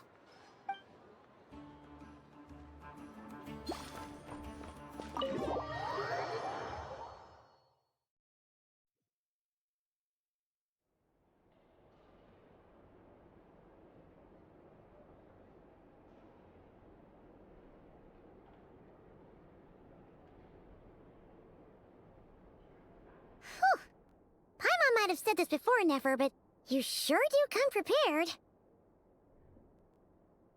Shishich, my old friend. Fill us in, if you would. Greetings. If you would allow me. The murder happened not long ago. The Sergeant Major was killed by a single piercing strike from a polearm. We have performed a preliminary sweep of the crime scene to facilitate investigation. No obvious signs of a violent struggle. No damaged doors or windows. The culprit must have used some other means to enter the room unopposed before performing the deed. Entering unopposed? So, do you think there's a chance that the culprit would usually have right of entry?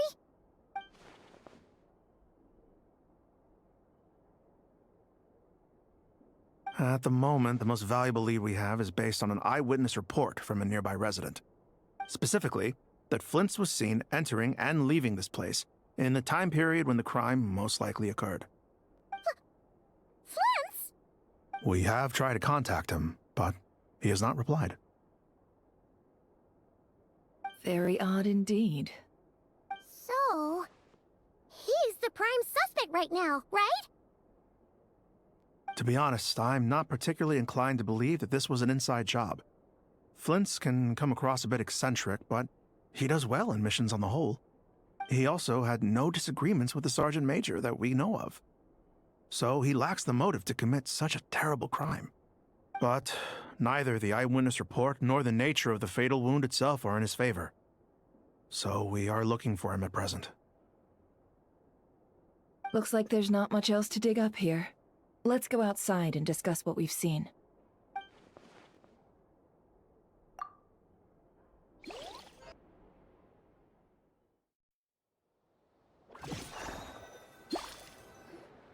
So, the evidence points to Flint's, and he just so happens to have disappeared without a trace.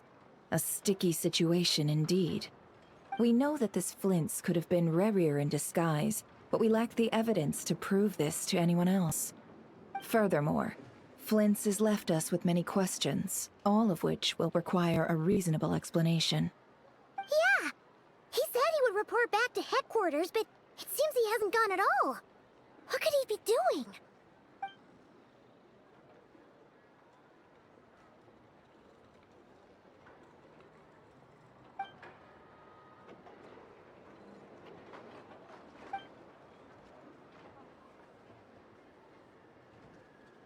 Let's approach the issue this way. First, we must determine our culprit. Was it Flint's or Rerir in disguise? Yeah. What reason would Flint's have to murder Sosie anyway? None, as far as I know. And even if he had a motive, it would have been easier to do so out in the wild, rather than in Nasha Town. Yeah. They would have often gone out on missions together. Plenty of chances there.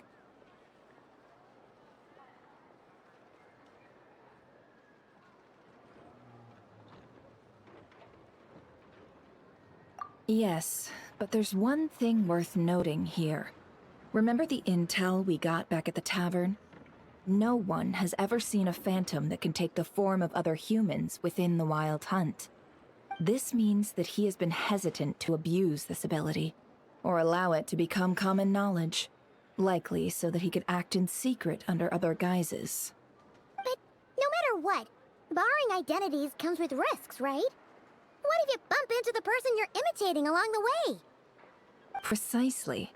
In other words, his goal must have been worth the risk, similar to how he came in disguise to obtain the moon marrow. He likely knew then that the real Flints would not appear and get in his way during this time. We'd have to ask Flints ourselves, I'm afraid.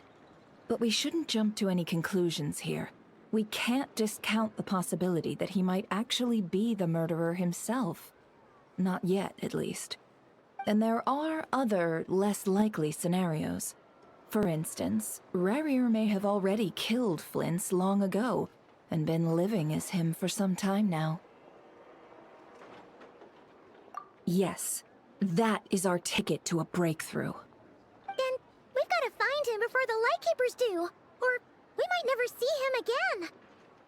Steady now. Our friend should be back soon. We've tracked him down to a beach north of Nasha Town. The Wild Hunt is present too, so we're putting a force together. I'll have you know that this is top secret information I'm leaking here. Don't worry, you'll receive a top-class reward in return. The beach is all yours. I'll stay and slow the Lightkeepers down. Things might go south if you bump into one another. Oh right, before we go, should we reveal Rerir's secret? Since he's trying to keep it all hush-hush, why don't we just pull the curtains on his little trick? That'll teach him to sneak around pretending to be other people. Hey, why are you laughing? Oh, I was just imagining how satisfying that would feel. But I'm afraid this revelation would only stir up more chaos. Setting aside the matter of evidence, some may trust Flint's on our account, whereas others would suspect him on account of his behavior. Tossing him into a swirling tumult of public opinion like that might just give Rerir more opportunities to capitalize on. And think about it. Once people learn that he can masquerade as those they trust, would they continue to welcome friends into their homes with such open hearts? Unease grips the hearts of those in Nasha Town already. We should avoid throwing more fuel onto the fire. Yeah, you're right. You've really thought of everything, huh? Nothing for it, then. We've just gotta find Flint's. Indeed. But just in case, let me stress once more. We should neither be excessively afraid of Rerir, nor trust in Flint's too lightly. This light source is of special Lightkeeper design. It provides illumination within Wild Hunt anomalies, and can briefly dispel the abyssal fog within. All right. We'll have to deal with that mess, too. Yeah, this'll be important. Thanks a bunch, Nefer. You're welcome. I've charged it to your account, by the way. Hey, you!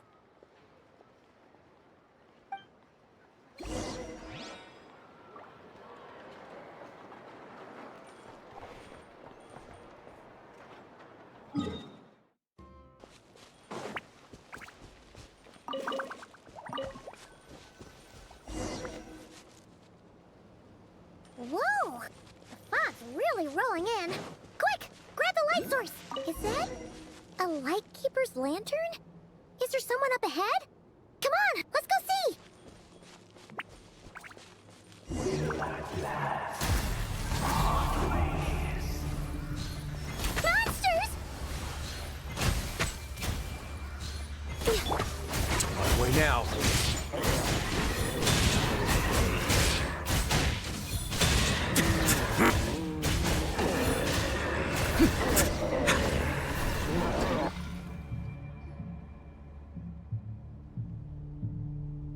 This monster was lurking near the lamp. That must have been a planned ambush. We're not falling for that again. There's something inside it. Some small device. Huh? Why isn't it giving off light anymore? Is it broken? Oh, we better take it with us.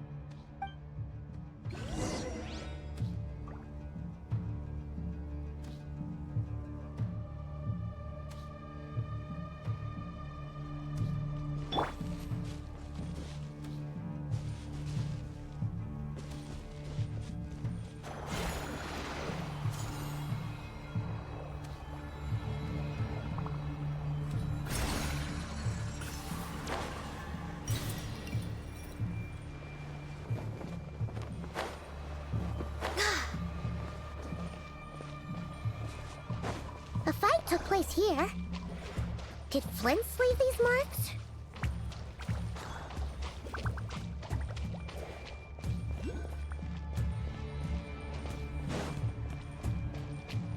Is someone there?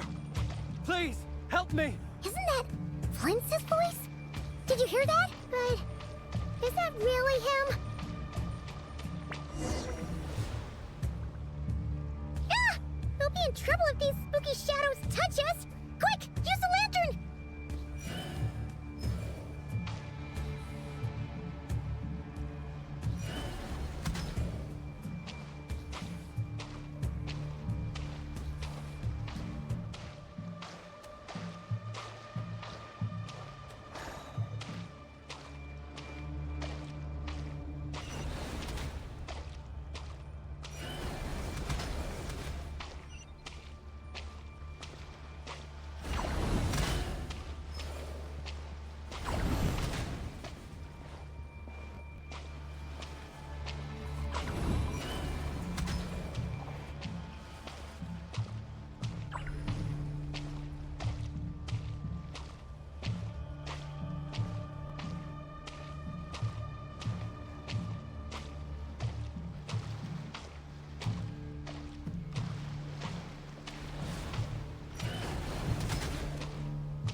Operissos.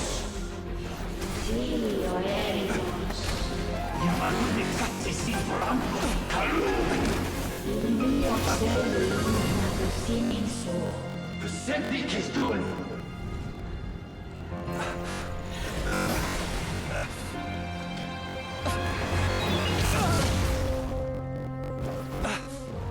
Hand it over. That was mine from the first. You're a fool. You again.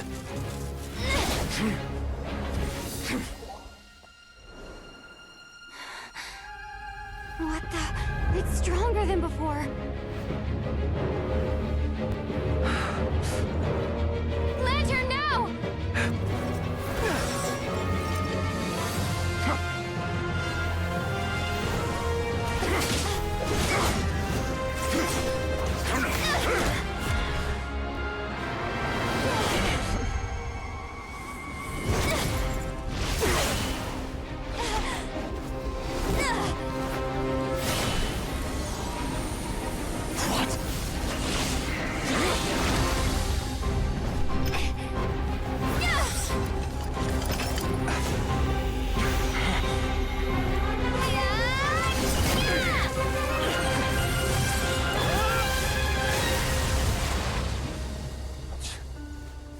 It escaped again.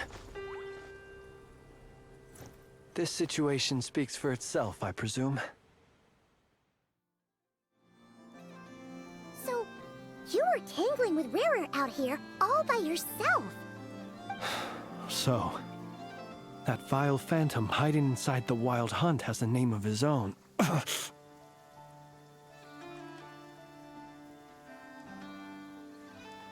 Yeah, you don't look so good.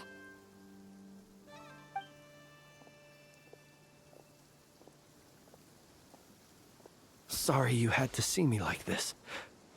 All the same, you have my sincere thanks for your aid.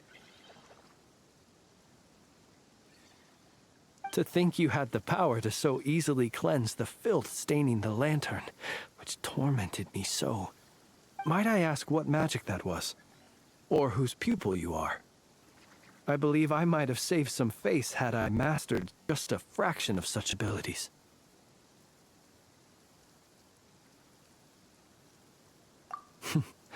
And an enviable constitution it is.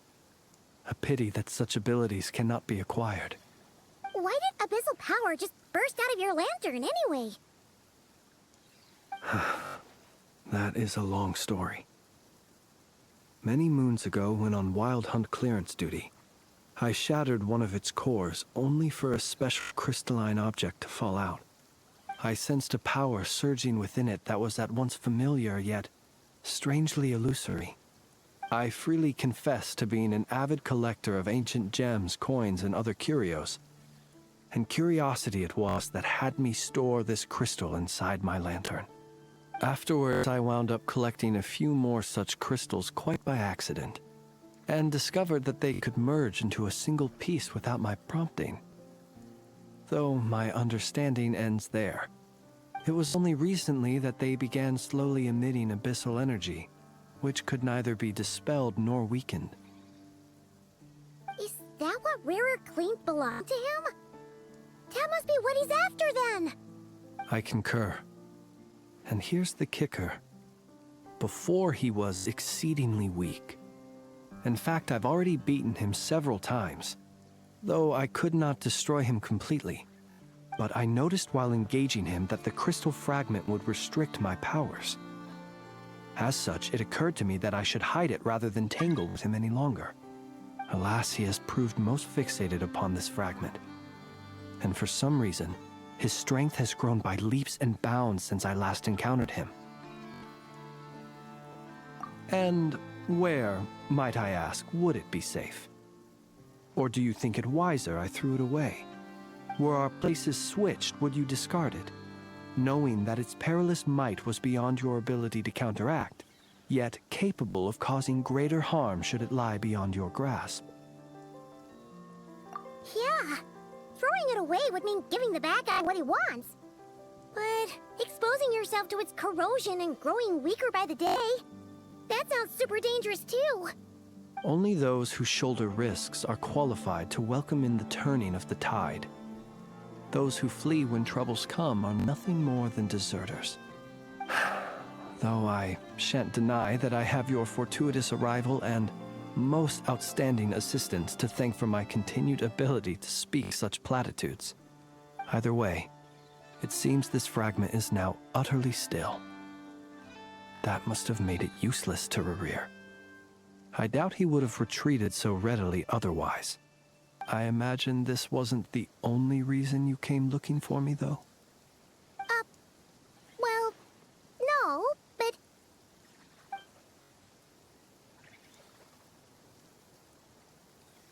Ah. I see. To use the Lightkeepers to find me, I suspect. I did not inform anyone of my true whereabouts, so he should have had more difficulty tracking me down. They alone have the ability to quickly pinpoint my position. Our Sergeant Major has a Kuvaki-powered device that can be used to detect others who bear a lantern. They usually don't pay my whereabouts much mind unless they absolutely must find me. You mean this thing? Yes. Where did you pick this up? We found it inside a lantern when we first charged into the Wild Hunt anomaly. It must belong to a Ratnik dispatched to investigate the area, who, it seems, dropped everything and fled the moment they saw the Wild Hunt massing to strike. Well, at least they're not dead. Guess it's not surprising how they found you so fast, then. But if Rurir could have shapeshifted into Sosi, why didn't he just use that Kavaki device to find you himself? Were he to use it, that device would likely fail to act as it should, owing to abyssal interference. Ah, guess that explains it.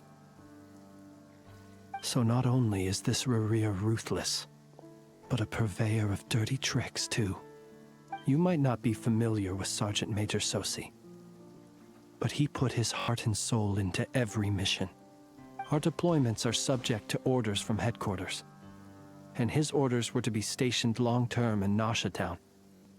As such, he was very seldom able to go back and visit his family. He worked so hard, seeking to produce excellent results that might convince them to transfer him out. Oh. But every year they would say, "Wait a little longer. Wait a little longer." He often wondered if it was because he was lacking somehow. In truth, everyone had nothing but the highest praise for him. But good work does not always lead to good outcomes. The higher-ups would think, he's doing great where he is. Let him stay there forever. A most convenient choice for them, at least. Whereas his subordinates would think, wouldn't it be a shame if we were to lose such a talented, easygoing boss? So he waited. And he waited.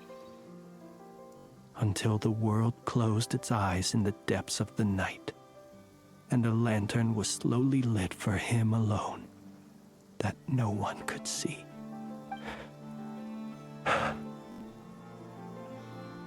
One that has played out many times throughout history. Another reason to take this Rurir's head. Oh. At least we now know that he's looking for these fragments inside Wild Hunt anomalies. And yet, what did the Sergeant Major have to do with any of this? Why did he have to die? Could Rarer be angry that the cannon Sosi set up to fire destroyed the fragments he wanted to collect?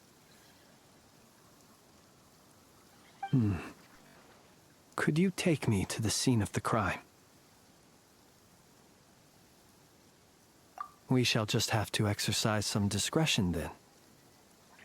Come on. Let us be on our way.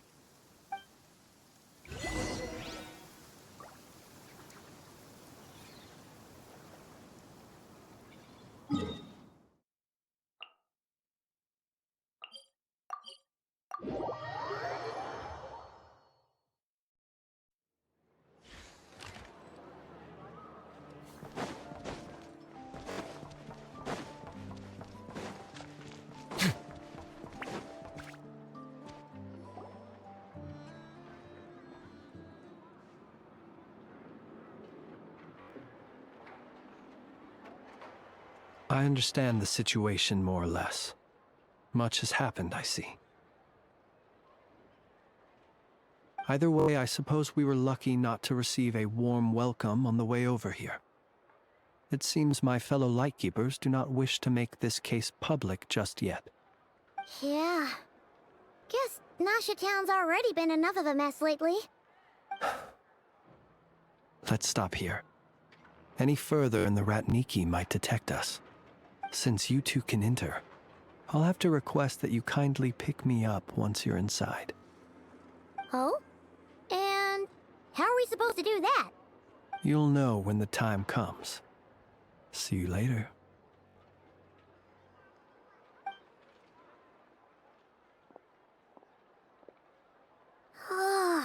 Still acting all mysterious. But he seemed pretty confident, so guess we've got to trust him.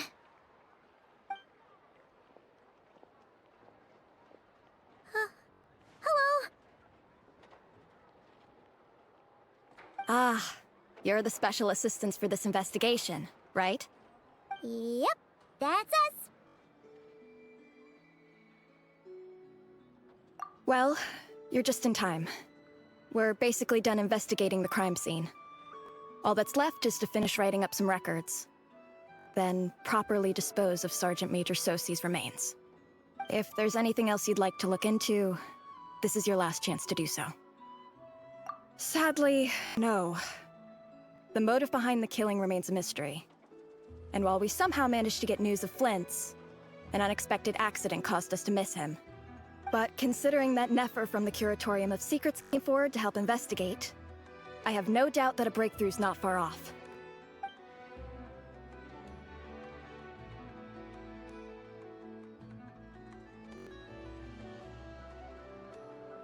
We'll do our part too. All right, we're going in. See you later.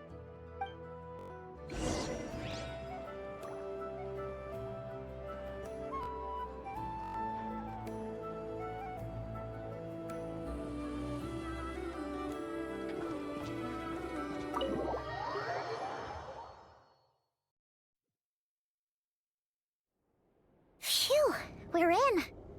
Thanks to Nefer's reputation, once again. But we still know nothing about how Flint's is gonna enter, or how we'll pick him up. Never mind how we'll leave later on.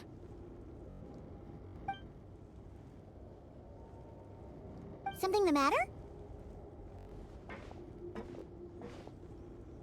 Huh. That looks like Flint's lantern. But where is he exactly?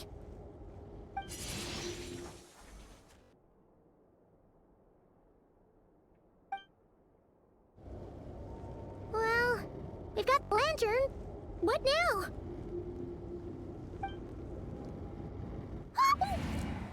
Oh, Paimon almost screamed out loud. You never said you could do magic like that.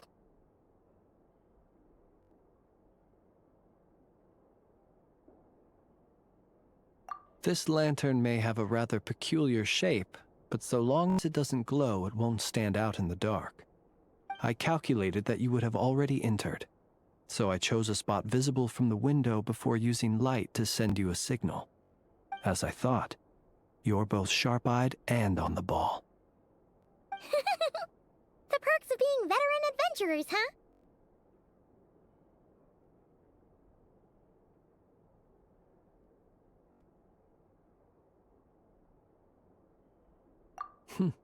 Your composure is more impressive still.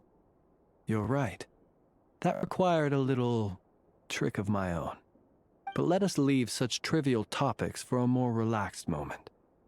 Our time is limited after all.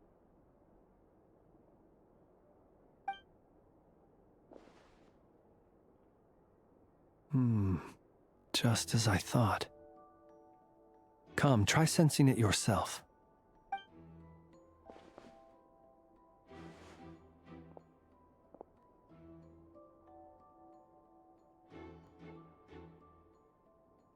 Identical powers must flow from the same source. It was the Wild Hunt, then, that took my form and killed the Sergeant Major.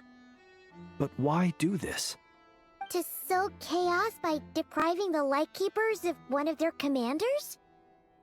If the Wild Hunt's true form is powerful enough to stand against the world as you claim, I fear not even the full force of Lightkeepers could stand against him, let alone the handful of us stationed in Nasha Town. he would have no reason whatsoever to pick quarrels with individual ants. Let's look again more closely. We must leave no stone unturned. Well, that makes things simpler. In that case, allow me to disturb the fallen. May the ghost flame guide your spirit. May you rest in peace.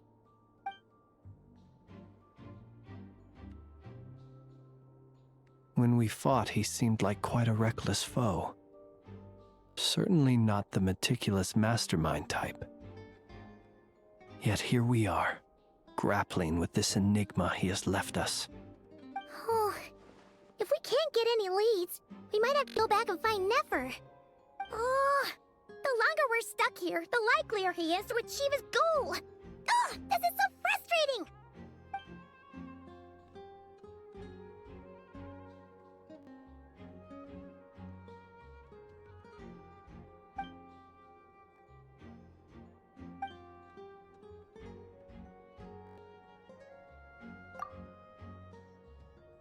You mean this? I'm not well versed in machinery, but that means his mechanical arm is malfunctioning, right? It might have been broken in combat. No, that's not right. Paimon remembers this signal. We saw it before while repairing the cannon. It doesn't mean that the components are damaged. It just means that they're due for regular maintenance, so the device has stopped operating. But the real problem is that... Yeah, he even helped us find the maintenance port. It could still be a coincidence, but considering it hasn't been long at all since we were repairing that cannon... The Sosi you met could have been Rerir in disguise. In other words, he played the Sergeant Major before disguising himself as me. That's right! If only there were some way to prove it.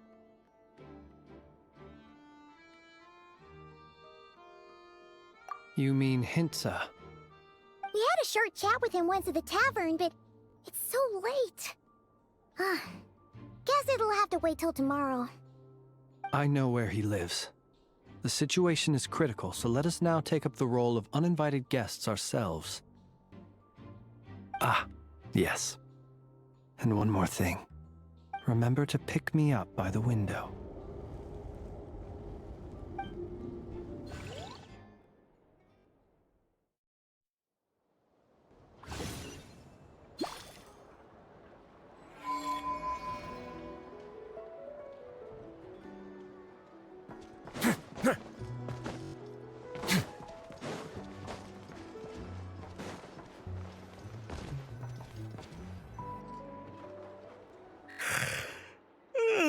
Oh, it's you two.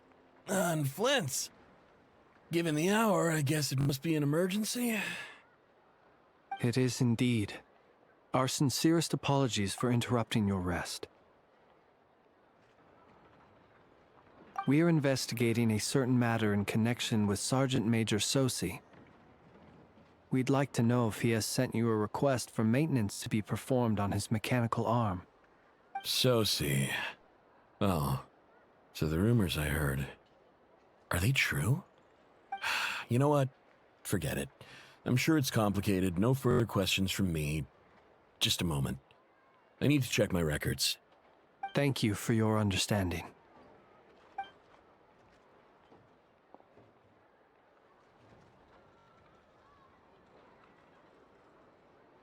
Got it. 8 days ago, he came to request a round of regular maintenance. But as it happened, I had run out of the required components. His mechanical arm is especially sophisticated, having been designed by Aino personally. The parts, too, could only be made by her. As such, they usually take several days to arrive. In fact, this time, he even asked me if we could push his request forward. And I understood, completely. Not being able to use your hand, that's rough for anyone. But even more so if your job involves fighting out in the wild. So I did my best to convince Aino to rush the job. And eventually, the parts arrived. 3 days ago, if I remember correctly. I sent word to the Lightkeepers immediately, but he never showed up. I assume he was just out on some mission or other. What's with those faces? Everything all right? You've provided us with some very crucial information, Hinza. You have our thanks. We can't make everything public yet, but once our investigation is complete, I will return to thank you and provide an explanation on behalf of all the Lightkeepers. No worries. Just glad I could help. Thanks. Good night. Good night. Hope the investigation goes well.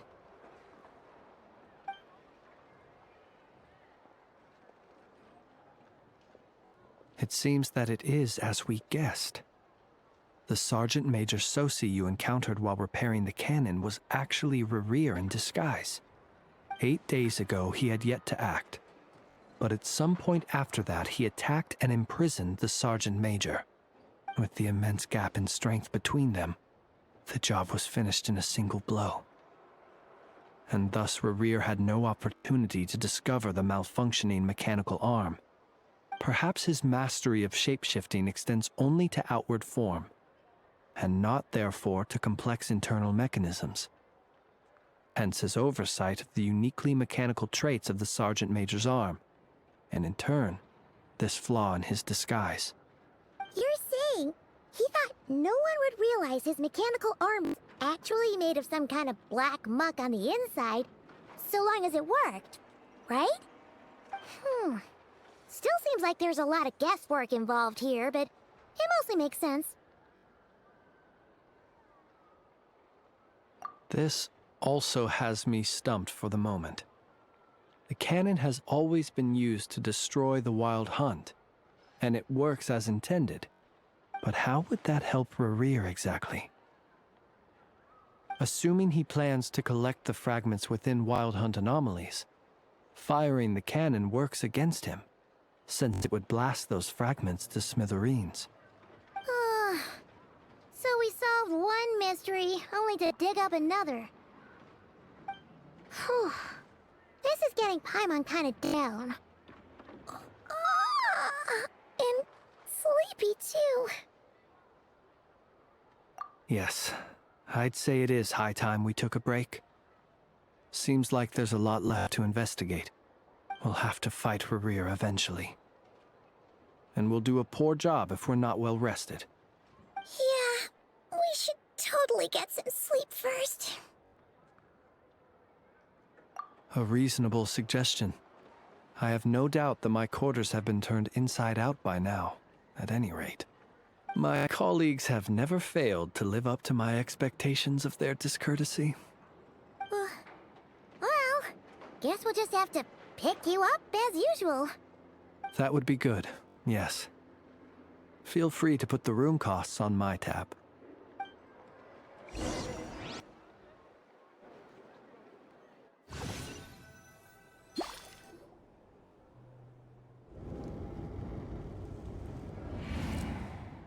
Phew, back inside. We can finally take a breather. Okay, Paimon. In and out. I suppose we could all take a moment to unwind.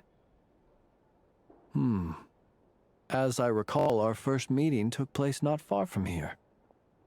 Ah, the nostalgia. Had you already sensed the unique power within my lantern at that time? I see. Words truly do fail to capture your superlative insight. Fortunate then that abyssal energy was only leaking from the fragment in minuscule amounts when we first met. Or I might have been in for a real interrogation. Yeah, hard to say how that would have played out. We've had a whole bunch of unpleasant run-ins with the Abyss.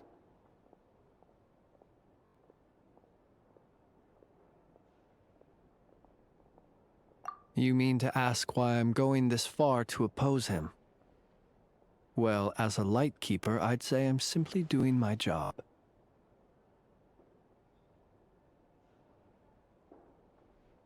Yeah! You're covered in more mysteries than Paimon could shake a skewer at. You can't just get out of explaining yourself by making lame excuses. All right. I suppose I do owe you some honesty, whether out of gratitude or the need to build trust. Your deductions have been quite correct. Should one wish to conceal oneself within a lantern, elemental power alone is not enough.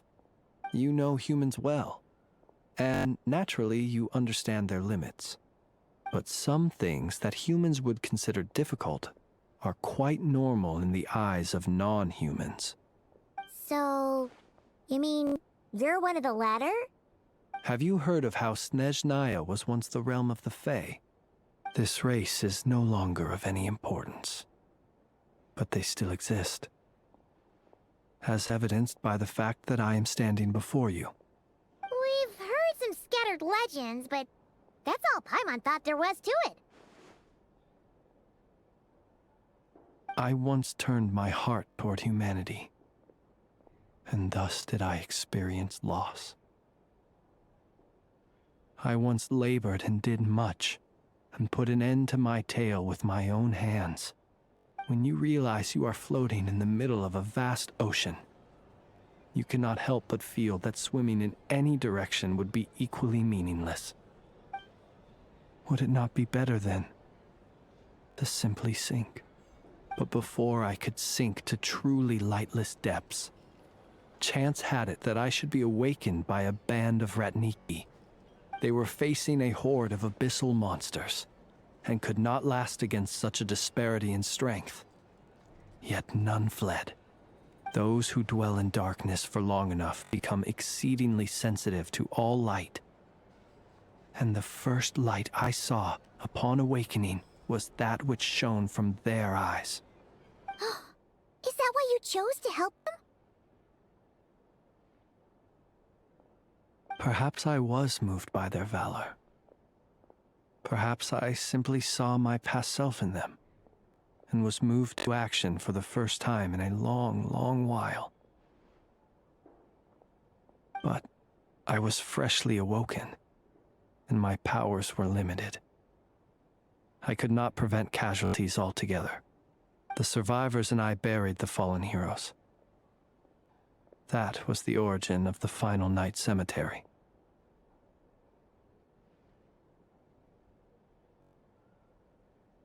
Well, not exactly. I was just more familiar with them. So joining up seemed the most convenient way to experience human life. Doesn't sound too believable. Well, I believe it. Besides, I'm well past the age when one might believe in things that must be done. Nonetheless, there are still some things I will not allow to happen. The chaos that Rerir has been stirring up is one of them. Tomorrow I shall go and check our records to see if I can find any connection between the Wild Hunt, Rerir, and the Canon. Will you need us to get you where you need to be? Oh, I'll be fine. I keep a backup copy at my residence in case of emergencies. Can you even go back there right now? Won't there be Ratniki watching it? Thanks for the reminder. I believe they'll have checked my place, but they won't have stayed. All things are ranked according to their priority, and we lack the manpower for such an open-ended stakeout. And even if someone is waiting, I have ways around that. I am the master of my own house, after all. All right then, we'll trust you. We sure ended up chatting for a while, huh? I'm super tired now. But, you know, feels like we can breathe easier, now that we know you better. I didn't take you for the cautious sort. Anyway, I hope you'll help me keep this a secret.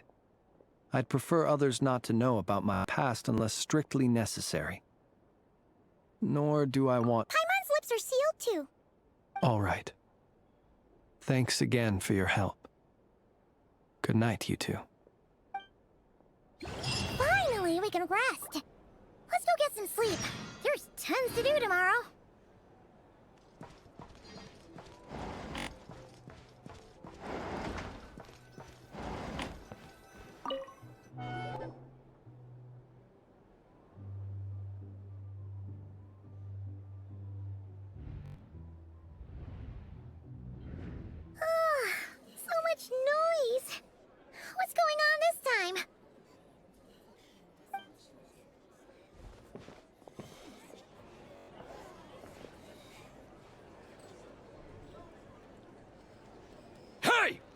Flint's! Is he here, or isn't he? We would be most obliged if you would pipe down a little, dear guest. Our other guests are resting. Resting? We're all about to be done for, and you're talking about rest? Flint's is a wild hunt shapeshifter, here to deceive us all!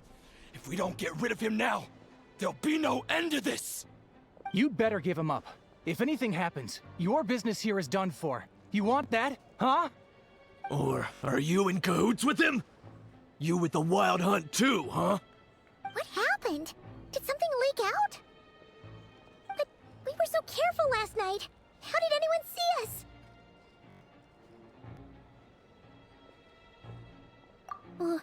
What do you mean? Ugh, this is so confusing! What do? These people are no match for Flint's, but they're super heated right now. It's not like all the unusual stuff about him will make it any easier to explain either. Okay! Hey! Let us in now! My apologies. My apologies. Hold on! Calm down, everyone! What in Tevat is the meaning of this racket? Are you intent on depriving both the Voynich Guild and the Curatorium of Secrets of even a moment's rest? Boss, do we really have to entertain people who don't respect the rules? Call a few of your boys and have them thrown out. And what hole did you crawl out of? A watering hole, of course.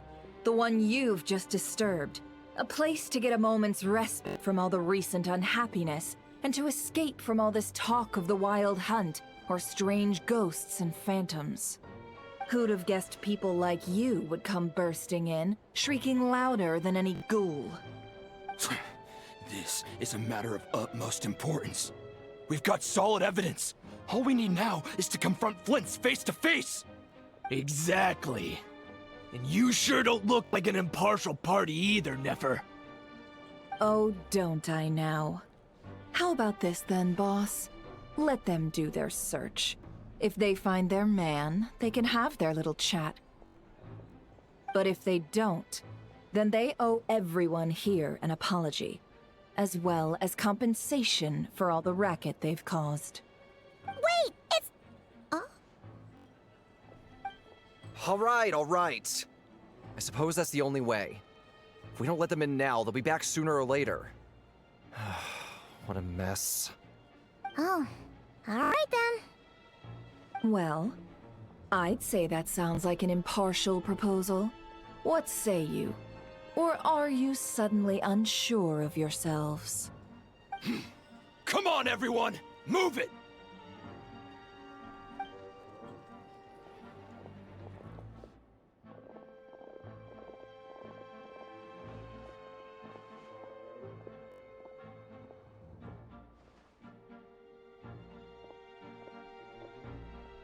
No sign of Flint's. But how can that be? Hasn't he always stayed here? Done searching, are we?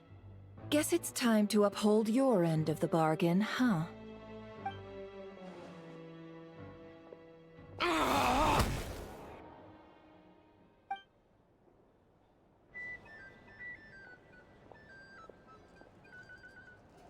So, Paimon, you've been waiting to ask me something, haven't you?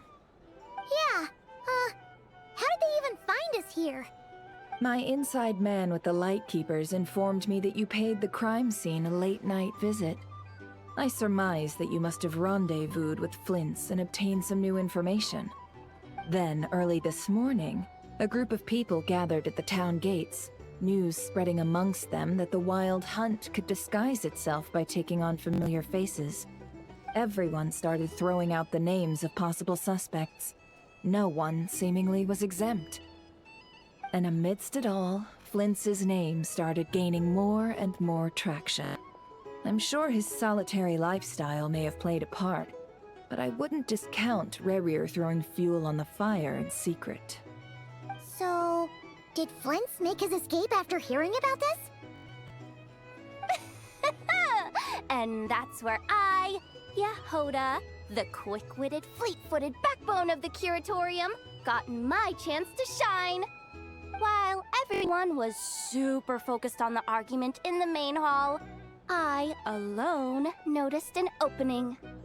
I got her to climb up to a window to help Flint's out, only for her to return with nothing but a lantern. Aw, come on, pause. I was just getting started. We initially intended to bring Flint's back to the Curatorium and wait those people out, but I never expected this to be all that was left. I imagine, though, that he wouldn't have left something that was so seemingly important to him behind. Might he intend to come back and get it later? Maybe. I'm not sure. Well, he's out of harm's way now, so that's not super important, right? Oh? What Paimon means to say is, we got lots of new intel to share. All right then. Yehoda, contact the others. We're going to need all hands on deck. Let's have this discussion over at my place.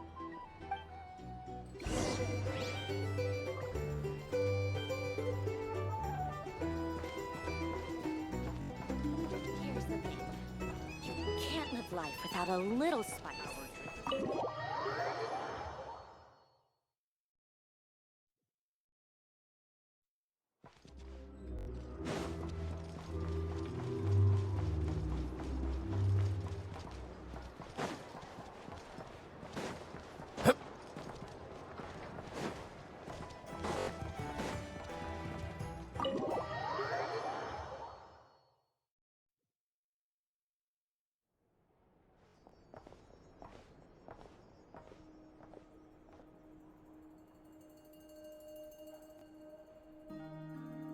I see. So Flint's has a fragment taken from within a Wild Hunt anomaly. Is he gonna be okay now that he's on his own again? Earlier, he said that the fragment had gone still, so it's probably of no use to Rare now. In that case, Rare shouldn't have any reason to keep pursuing him, right? So, was all that ruckus back at the flagship just an act of spite? Or what? If I were him, I would have simply turned my attention to collecting other fragments. A reasonable course of action. Remember what we heard back at the tavern? The actual number of Wild Hunt anomalies destroyed has been greater than Lightkeeper records would indicate. Some of these must have been Rare's doing. He must have been seeking more fragments. This much is pretty easy to understand, but why would he pretend to be Soci and put so much effort into getting the cannon up and running again? Maybe 'cause that'd be more efficient than having to clear anomalies himself? Yeah, I'm confident that the ammo we're packing has the oomph to do that. But I am a mechanic after all. For me, test data and their conclusions speak loudest. Oh, why don't we find a few of those fragments ourselves and use Kuvaki to carry out a little experiment?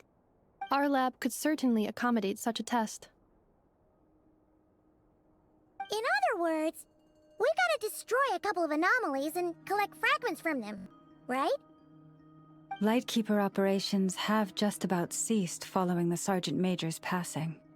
Meanwhile, the Wild Hunt continues to grow in scale by the day. I fear only we can keep the situation under control now. Then we best act fast. Paimon's got a bad feeling about this. A feeling we all share, I'm afraid.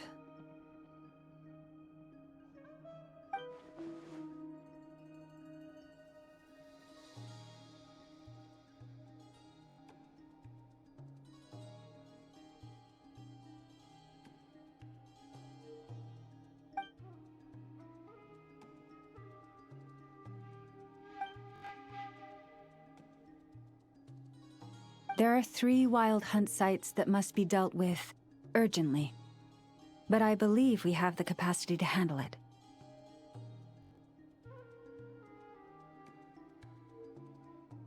Works for me. Ineffa and I will take our workshop assistants to deal with one of the sites.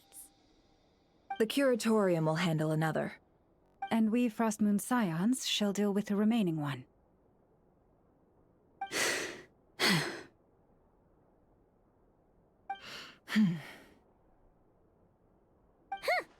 Paimon didn't think she'd ever get to see everyone here carrying out a plan together like this. Never mind you. This is a first for me, too. Let's head out then. We'll meet back up at my lab with the fragments. Understood. Time is of the essence now. Our foe could make his next move at any moment, so we must stay in contact with one another. Gotcha! Stay safe, everyone.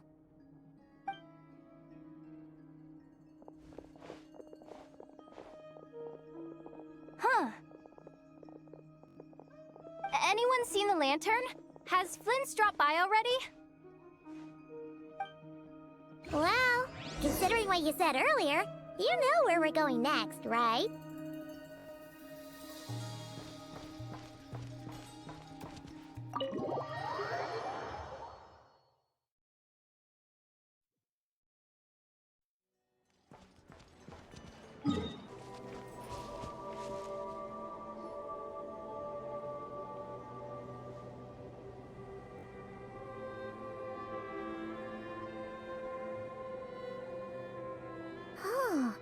No one's guarding this place, just like he said.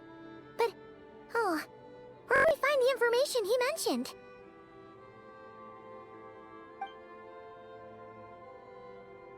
This way. Let's move. We're running out of time.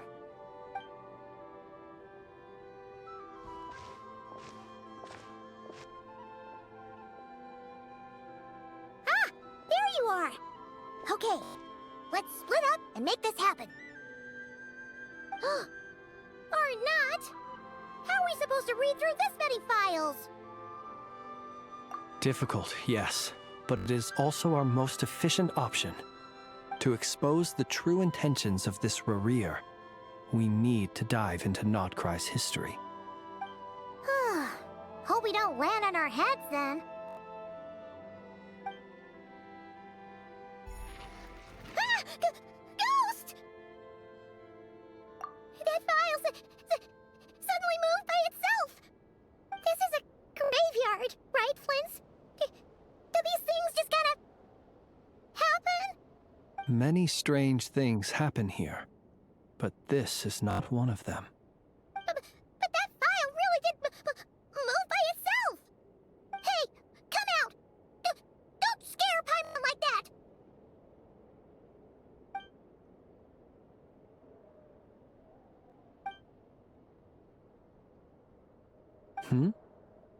Wild Hunt Phenomenolog? Hey! Another file's moving! Are we being given hints? I feel no hostility. On the contrary, it seems we're being aided somehow. Really?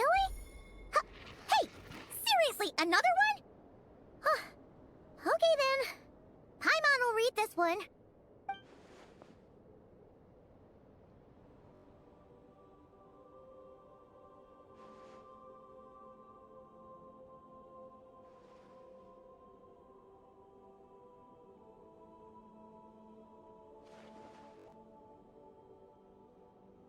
Phew! Finally finished. Oh, Paimon sure could use a long break from long words now. Hope she can remember it all. The material I've read through has all been about past Wild Hunt incidents of enormous scale. What about you? Paimon as well. Guess that makes 3 of us. Whatever this is, it seems to want us to notice something. Let's bring our files together and give them another look through. All right. Paimon will go fetch hers. All these incidents look pretty different. Wait. I've noticed something. Before the occurrence of these huge Wild Hunt events, a smaller scale one would erupt in the exact same location. And look, all these smaller scale Wild Hunt site reports share a common outcome. They'd be detected, but would go inactive before any forces could be sent to deal with them. They could then be sealed directly using a tide seal stone.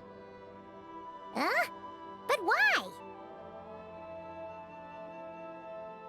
Some of these records are too old. I doubt he had regained the ability to act freely yet, or we would have met long ago. Ah! And here's another similarity. Kuvaki in nearby soil completely drained. Could this be important somehow? Kuvaki and the Wild Hunt are mutually opposed forces. We Lightkeepers previously believed that these small Wild Hunt sites would temporarily go inactive due to being neutralized by the Kuvaki present in the soil. But now that we've synthesized all this data, there is a key issue this hypothesis cannot explain.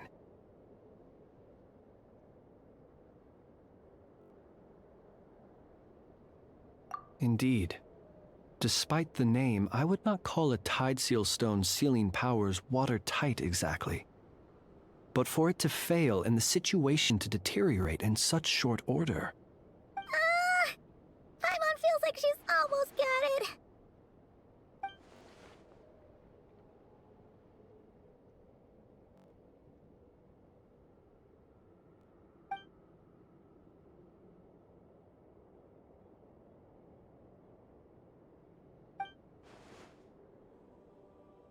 Yes, that might be it.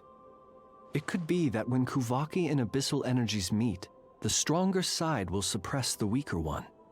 And while Kuvaki can indeed destroy small-scale Wild Hunt anomalies, should Rerir be strong enough, the Kuvaki might be his for the taking instead. Paimon kinda gets where we're going with this. What are you referring to? Oh, we had a real close encounter with the Abyss in Netland. It's a force that tries to taint everything. It's hard to explain in detail, but basically, your reasoning makes sense. Was there a gap between him pretending to be Sergeant Major Sosi and the cannon being fired? There was. Aino needed to make some adjustments after we finished those repairs. Rerir, disguised as Sosi, left at that point, leaving him more than enough time to shapeshift into you, return to the Lightkeeper's office and set up the crime scene, before heading over to the cannon's target area and absorbing the Kuvaki. It all makes sense. And all that just for the fragment I had with me. It begs the question, what makes it so special that he needs it so badly?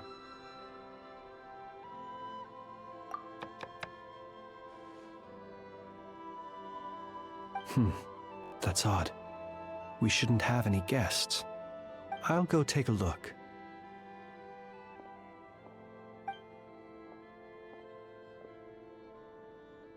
Ah, it's an ibis. It's carrying a letter! Ooh, Lauma must have sent it. She can speak to little animals. Let's see here. Situation urgent. The cannon began operating shortly after we left Nasha Town and is preparing to fire. It is locked on to Star Sand Shoal. Please return to Nasha Town and assist with all haste. Lauma. That's gotta be Rerir's doing. But why is he using the cannon again? Didn't he already fire it once before? No time for speculation. He's already made his preparations. If you recall, his body was incomplete when we last met.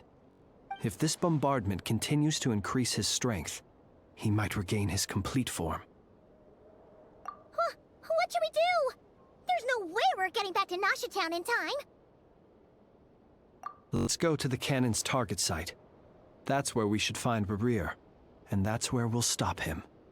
One moment. Just let me get this news to Lauma.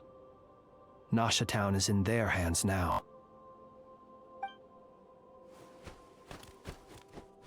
Go! Fly! Not a moment to lose!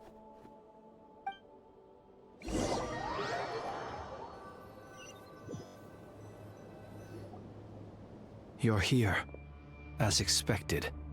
Humans, you never change. Always trying to use powers you neither comprehend nor control. But it is also thanks to you that I found a way to return. You've messed with the cannon again, huh? Sorry, but this round's not gonna go your way. Such faith in your companions. But will the inhabitants of Nasha Town understand why they wish to stop the cannon? I think not. When all they see is the wild hunt surging up everywhere they look, the cannon must seem like their only lifeline.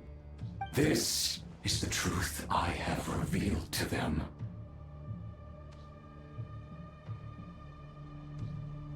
They did this all of their own volition. The zealous worship of power leads only to annihilation of equally zealous proportions. True power does not heed the commands of the weak. You were waiting for us to leave Nasha Town then. Of course. I imagine the one you call Aina would have managed to stop the cannon otherwise. Shame, then, that you proved one step too slow. In their folly, the townspeople will bar the path of all who seek to stop the cannon. And your kind-hearted, weak companions have not the stomach to deal with them. The cannon will not be stopped now. Well, sir, you look most pleased with yourself. In that case, before you put us out of our misery, I would like to ask you a question, if I may. See this fragment? It once haunted your dreams, but now it seems useless to you. What is it exactly? That is my corpse. Sorry, what? My body was once torn into countless pieces and hurled into the swirling chaos of time itself. But even so, my life and will were not extinguished. Every last fragment calls to me. Sooner or later, they shall welcome my return. What are you even saying? Huh. So the terror of the Wild Hunt was in fact caused by scattered pieces of your corpse. I guess they don't call you one of the 5 sinners for nothing. Serendipity guided the fragments to construct an incomplete version of myself, upon which I began collecting more within Wild Hunt sites across the land. But each time, the fragments I obtained were hardly worth mentioning, while that which you hold in your hand was my heart. So that's why it responded so strongly to you. Only by retrieving this most critical piece could I gain mastery over the turbulent Kuvaki energies and be fully reborn. Hence, you fired that first shot, hoping to regain enough power to seize the fragment from me. Are you completely crazy? Weren't you afraid of dying? Dying? Such power has no hope of killing me. It may destroy my form over and over, yet always I rebuild it. It may smash my flesh and crush my bones thousands of times and more, but that is of no consequence to me. What truly infuriates me, however, is how you've destroyed my heart. All that suffering, everything I endured, and all for nothing. I've adapted to the strength and flow of this Kuvaki. The next cannon shot will multiply my strength immeasurably. It will not be a full restoration, no, but it will be more than enough to destroy any in this world who stand in my way. Still, I suspect the Kavaki will have rendered you down to nutrients for my consumption well before you have the time to kneel before me. Traveler! Behind you! Look at that light!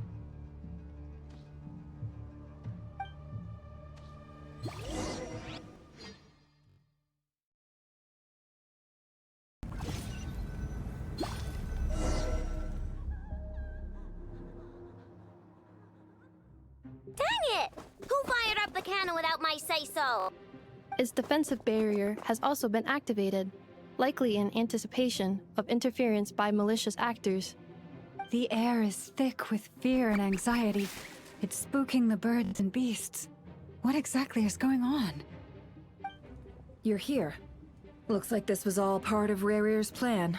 Not only did he plant seeds of suspicion in people's hearts, seems he's now igniting them. Yehoda's gone in to scout out the situation. She'll be back any minute. I'm back! I'm back! Oh, it's bad out there. Rumors flying everywhere you turn. Something about the Wild Hunt preparing to spawn a wave of monsters, the likes of which we've never seen before. But that's not even the worst of it. Lots of folks don't even believe the cannon can prevent this crisis, so they're getting ready to make a run for it. Others are trying to make a quick buck out of this whole mess. How could they still be thinking about Mora when such a catastrophe is imminent? Unprecedented danger brings unprecedented opportunities in its wake. A chaotic situation can bury much wrongdoing. Even those who flee without reserve put themselves at the mercy of the divine. Is it any wonder, then, that some will aim to profit? After all, a gamble that might rewrite one's entire life is hard to come by. Even so. Well, seeing as you disapprove of their actions so strongly, Lady Moonchanter, I suggest that you be the one to handle them. Not like that's the only major problem on our plate right now. Affirmative. We must quell the chaos in Nasha Town as soon as possible. Also, the unexpected activation of the cannon entails a high risk of incorrect operation. This must be stopped in a timely manner. Well, about that, people have been talking about how someone might come to stop the cannon. They've decided they won't let anyone in. What? I made that thing! They can't just take it from me! Oh, let me over there! What are they gonna do? Stop me? They might, if Rarir has already formulated some countermeasure. For example, he might have spread a rumor that the Wild Hunt would take your form.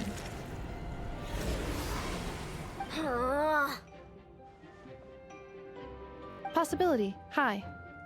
If they view the cannon as Nasha Town's only hope, they are likely to conclude that anyone who tries to stop it must be with the Wild Hunt. We will face strong resistance, but they are just ordinary people.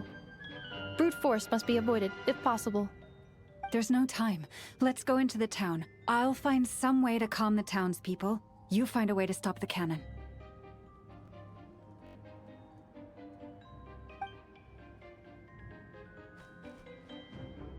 Oh, you're back. And you have a letter?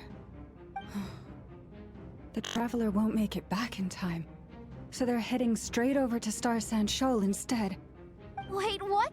Isn't that the cannon's target? Why would she go there? Assessing risk level. Maximum. So if we can't prevent the cannon from being fired... Then she's prepared for the worst.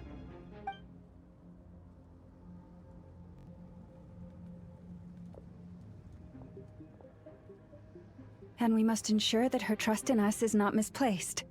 Let's go.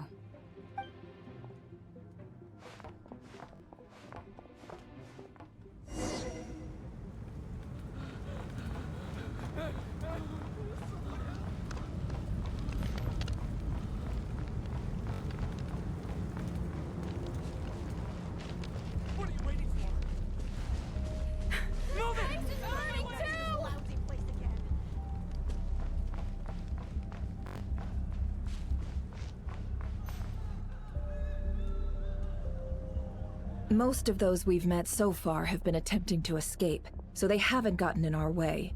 but it won't be so easy from here on out. Looks like they formed groups to protect the cannon. If they believe that we're with the Wild Hunt, we'll have no choice but to force our way through. Is that Lady Lauma? But are you really her? It's you, Rixa. I believe you recognize this power, having lived on Heezy Island for so long. It is not something that anyone else could imitate. I do, yes. So it really is you, my lady. But why are you here? Really, I believe you, but the others, well, they'll be on high alert. The townspeople have been misled into believing that they needed to activate the cannon. I am here to stop them. But... I know what you wish to say. Our island and Nasha Town have never had close ties. There should be no reason for me to intervene. But you chose to leave the island. You had the resolve and the courage to start a new life.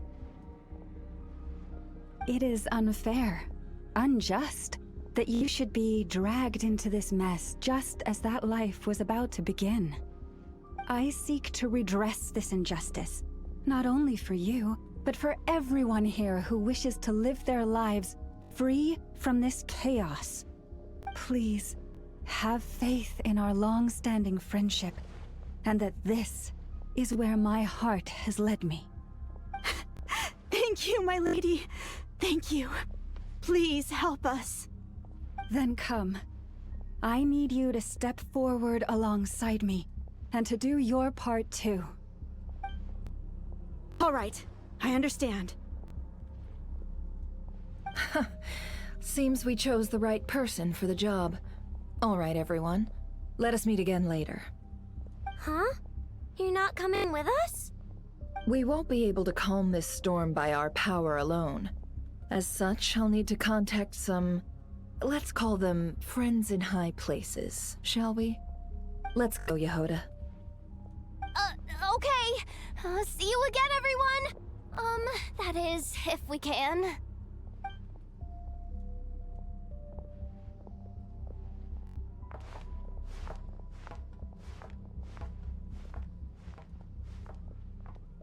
Remember these words.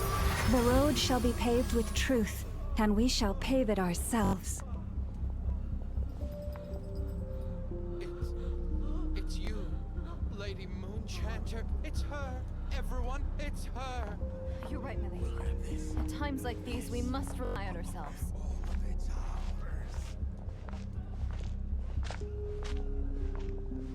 I always knew something was off about you. You're actually some abyssal creature, aren't you? Time to teach you a lesson you won't forget!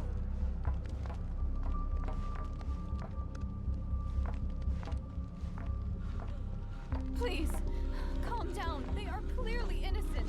Thank you. You mind your own business.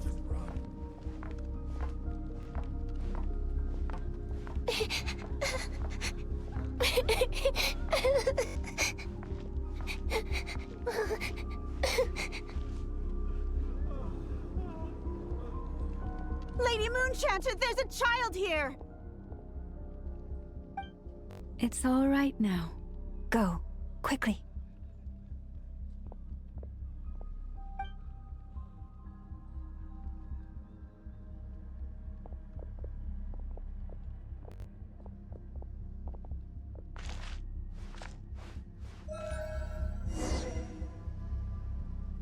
You wretched monsters! You're not getting anywhere near the cannon!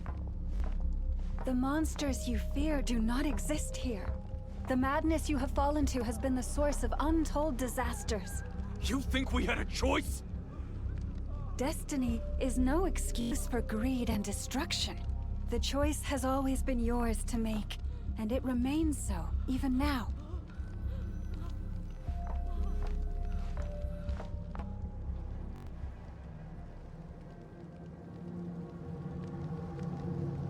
Thank you for bringing us here. We can quickly overcome the barrier by going upward from over there. The cannon is all yours now.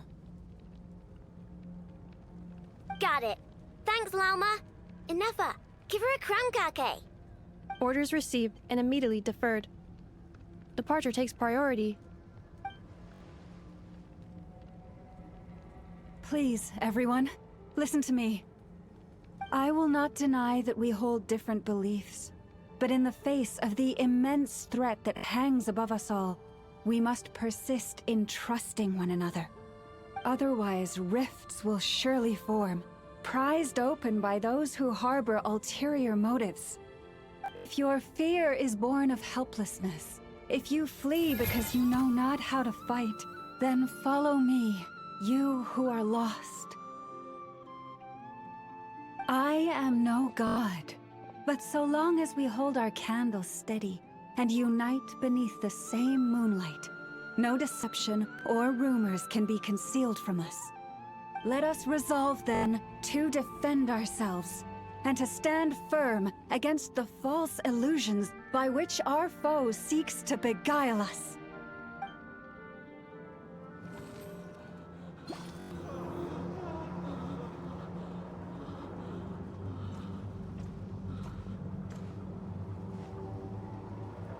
Let's go, Enougha. This way up.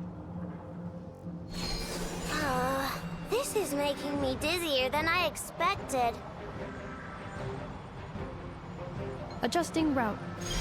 Make ready.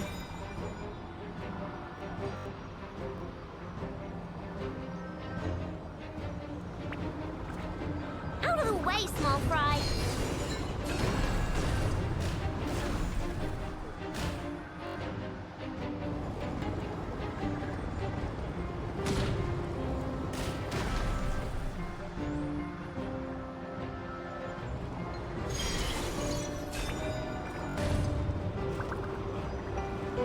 What happened to the path? Track missing. Fall imminent. Come on, come on, come on! And get out of there! Whoa, nice! Preparing barrier breakthrough. Brace for impact.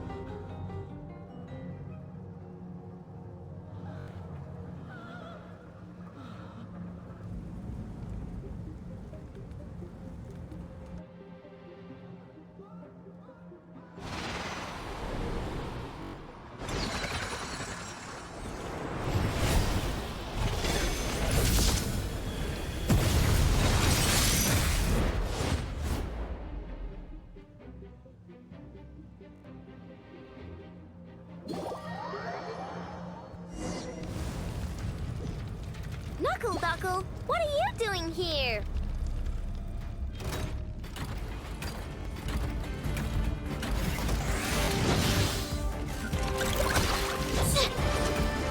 Look, a rainbow!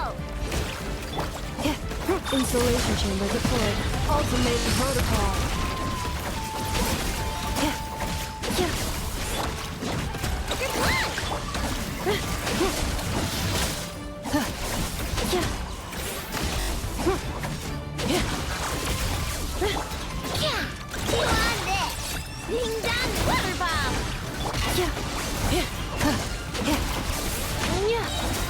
Preparing for dust up. Interference detected. Entering countermeasure mode.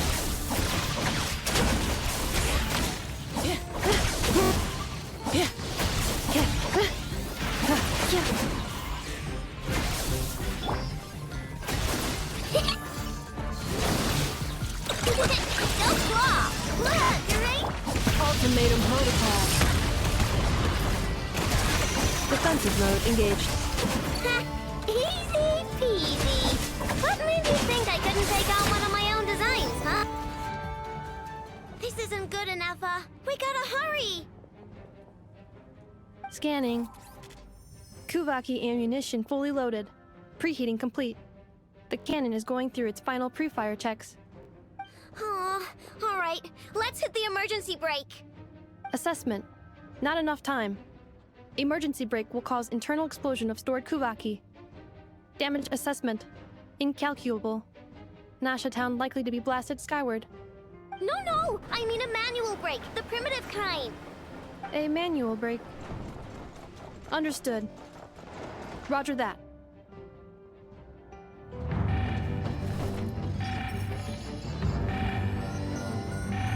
We are out of time.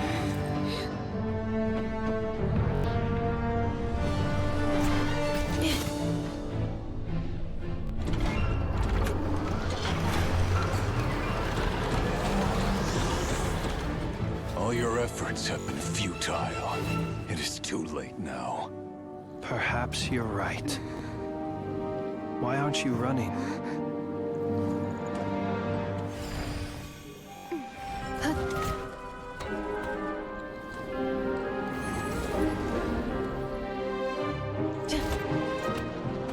Sigisato passa sax, iti ipotutos. In necritus necrus baptusi, que ondes tu solos pentusi. Osesticos palatin piratur resurcu, topir tua ition veratum.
Well, that's not good. Sluggish, torpid. This body is a disappointment. I can barely muster 10% of my original strength. You've ruined everything again. Let me guess. You didn't get a human body back, did you?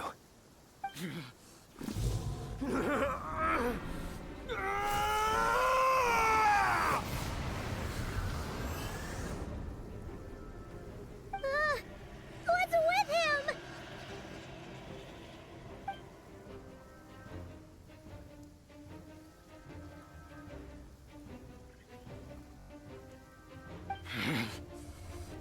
Verfnir, Rheindaughter, Flinders. Watch out! Whatever rationality he still had when he was searching for his body is gone. All that's left is the calamity you see before you. A monster fueled by nothing but his own obsession. Matters not. Having a heart, being human, it's all irrelevant. Completely and utterly insignificant. You matter not. Does anything in this world? None of it matters to me!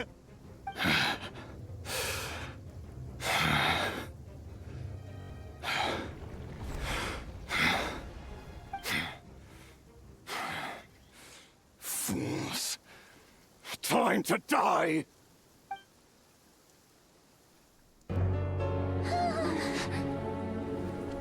You too have the potential to be driven mad by knowledge. But the truths you seek are so insipid, how laughable that you should die for their sake.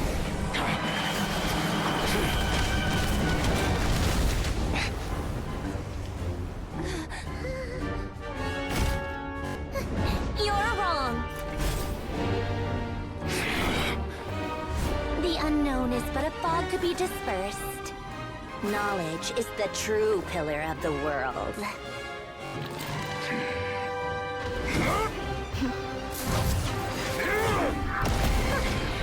You're not the only one who got stronger. Polonia!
We're safe?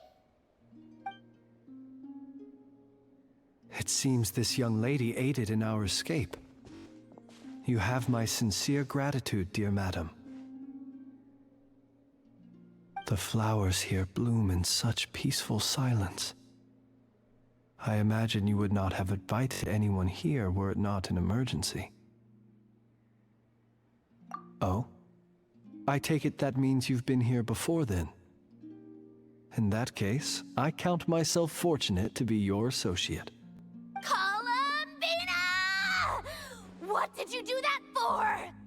I studied his abilities inside out, equipped Polonia with comprehensive countermeasures. We were going to settle the score! But he still broke through, did he not? What? You expect a battle to be completely one-sided? I just didn't expect him to have no sense of honor whatsoever. Polonia would have been fine in a head-on clash, but battles just get chaotic.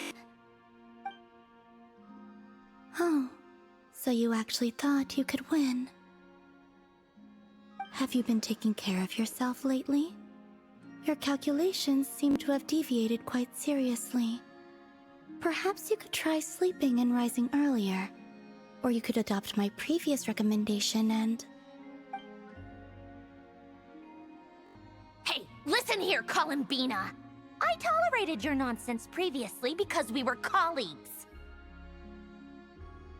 There's a Fatui warrant out on your head, and don't you forget that. Don't make me fight you right here and now.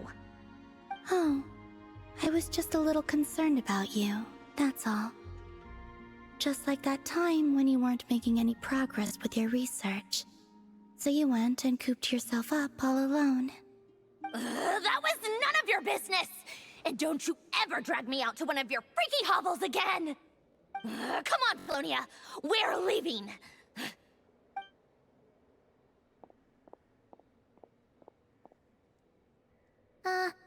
Well, anyway, thank you. I was worried about you, too. Not only because the remains of the Eternal Moon Goddess cannot fall into his hands, but also because you've done much for me yourselves. And then well, I brought your associate along for the ride, too. But that was as much as I could do. You're not afraid to speak your mind, miss. I like that. Please, call me Flint's. It is my honor to make the acquaintance of one such as yourself. Still, what do we do now? Rarer's gotten stronger again. At this point, it doesn't seem like we can beat him. We did block most of the Kuvaki, so I'd say we've put a lid on his plans for now at least. But we still don't know what his aims are, and he may continue gathering power. So we must be very careful. After you left, I could no longer sense his presence. That means it's safe out there for now, right? A question, if I may, kind Miss Columbina. When the cannon's Kuvaki beam was deflected earlier, I saw several bolts of energy streak toward Hisi Island, only to be blocked. Did you also have a hand in that? No. I see. Curious. Oh yeah, the cannon veered off course in the end, didn't it? Paimon wonders how Aino and the others are doing. Let's head back and check on them. In that case, Miss Columbina, I shall not disturb your serenity any longer. Thank you once again for coming to the rescue. Go now, all of you. Do not worry.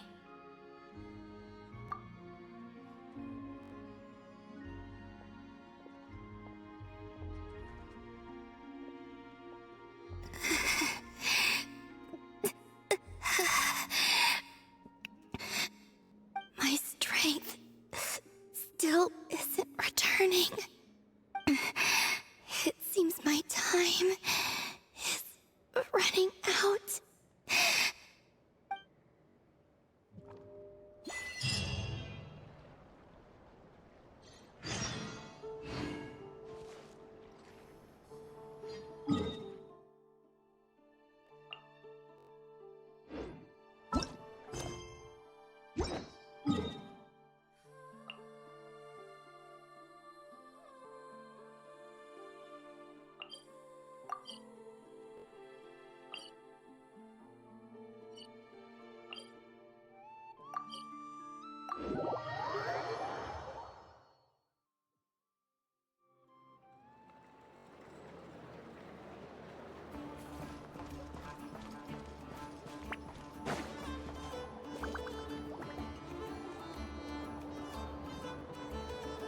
Fortunately, we were able to minimize the harm. Only a few townspeople were hurt. But the Reikir of Solnari has now gained a complete form, while we still know nothing about his goals.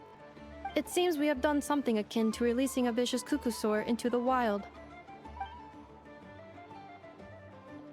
I'm sorry. Is no one here familiar with Kukusaurs? Paimon knows what you mean, but that analogy seems more than slightly understated. He said that this world means nothing to him, so it is possible that he doesn't have a reason to fight us at the moment. If his objective had been revenge alone, we would likely have no recourse. Is there, still time for me to tender my resignation? Just kidding, just kidding. Don't worry, boss. I know there's no running now. So my cannon, my pride and joy was a hindrance rather than a help. Ugh, you know what? I'm gonna dismantle it right now. That's right. And it still works on normal wild hunt anomalies. Don't let this get you down, I know. Flint's, we'll need you to attend to the aftermath with the Lightkeepers. Don't worry, I've explained everything to them. You're in the clear. My thanks. For that and for everything else I hear you did to help us arrive at the truth. Had you been willing to show yourself in public more often, you would not have been so easy to isolate, you know. Point taken. I will give that some thought. I suppose that's one way I'd benefit from replacing Sergeant Major Sosi. You mean you're being promoted? Was Paimon the only one who didn't get that? Well, if you've got a moment, would you like to come with me?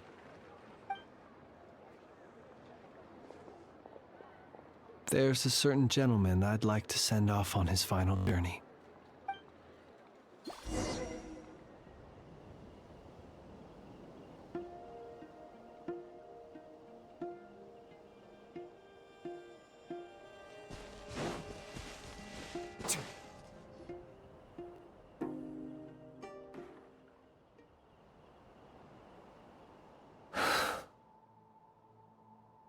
This man was like a lighthouse. Here he lived as if it were a mere matter of course, and brought light and grace to those around him. But people, once used to illumination, are apt to ignore the lantern's presence. Slowly, gradually, he came to think as such himself. I have achieved too little. I must do better. There is more work to be done. Perhaps his end was tragic. But I remain proud of the way in which he illuminated the path for others. Every shadow born of the light shall remember it. Oh, poor guy.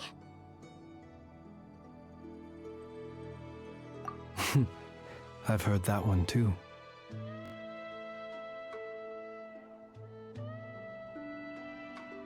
Is that so? Well, you're right. It may seem that our efforts were in vain, that Rerir achieved his goals, but we will pursue him to the last, even if the outcome is not what we wish for. It is not dissimilar to the role of a graveyard keeper. We do not seek to bring the dead back to life, only to grant them peace.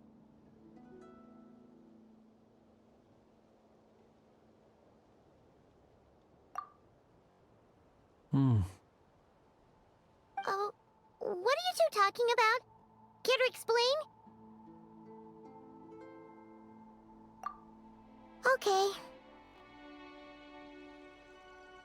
Either way, the Lantern Fae is not playing the leading role in these final rites.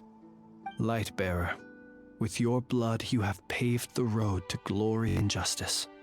Even as we hurry on, bruised and battered though we may be, stay a while and look back upon the world and all its love and hatred, until it closes its eyes in the depths of night, and a lantern lit for you alone flickers softly into life.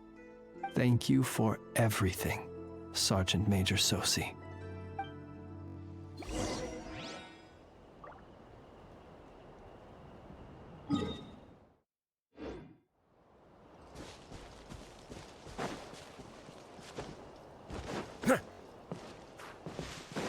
Hey, it's the Lanatar!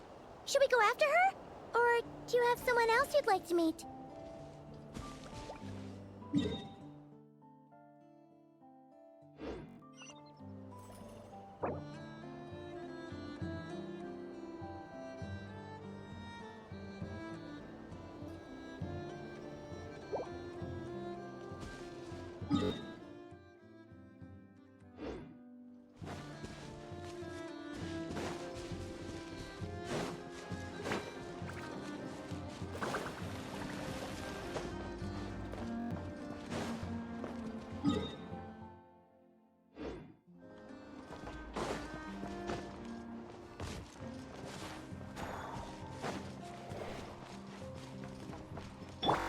Next on the agenda...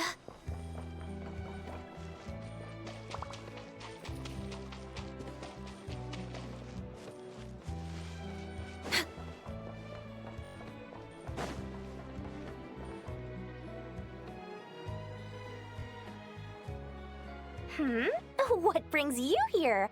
Didn't expect to see you around again. And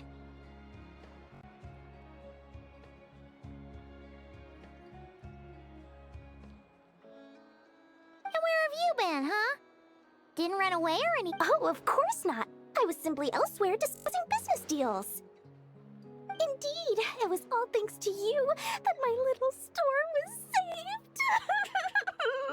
I am grateful, so grateful.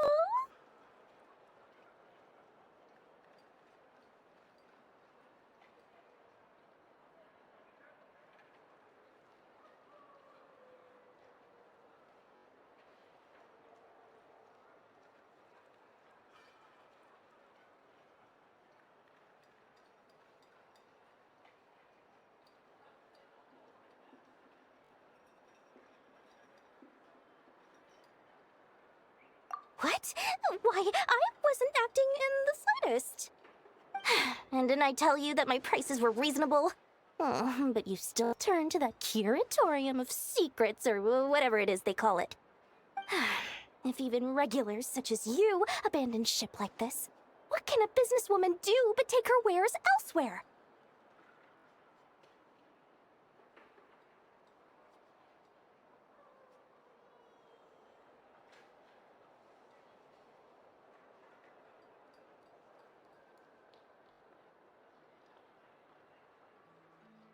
And how should I not be, Running small overseas enterprises is no mean feat. Never mind when such formidable competition exists. Forget it. Fortune and destiny are as one, so there is no use complaining. It's not as if Nefer did me no favors on account of our common homeland when I first arrived. If anything is to blame, it is the lack of opportunity to have her owe me in turn big time. Now then, should she ever need anything, you make sure, no, make doubly sure, to inform me first, alright?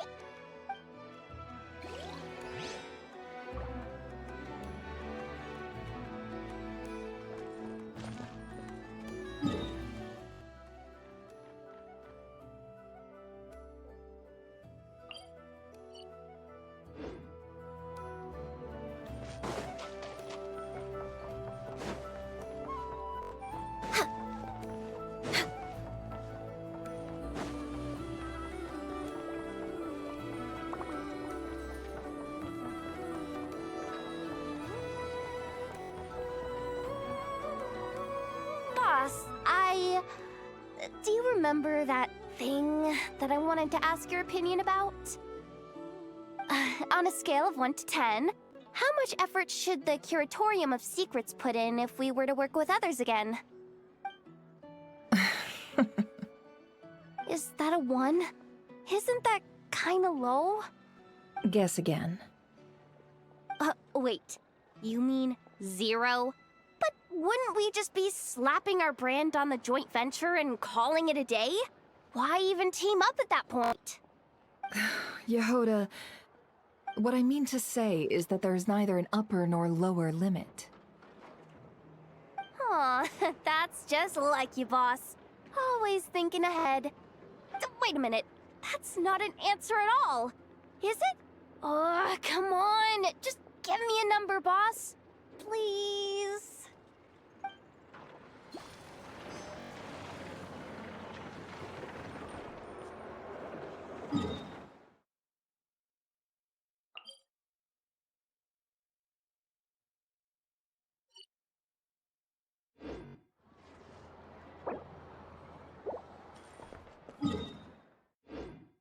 Next on the agenda...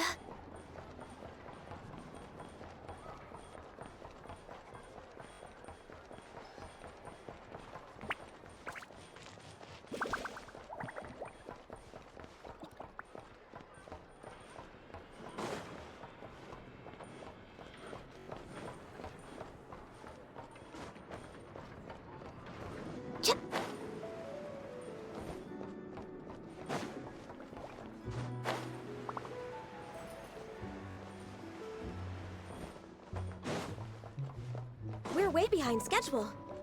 Next on the agenda...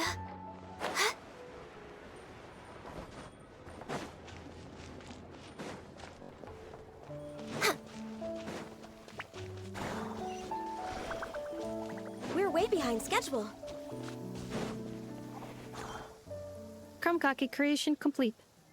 Please, enjoy while it's hot. Thank you for going to the trouble of remembering that, Miss Inefa. May this taste bear witness to a friendship that will endure forever and a day. Understood. However, I fear that krumkakes do not keep for that long. A week at most may pass before their taste deteriorates. That's not quite what I meant by... Huh? We appear to have some guests.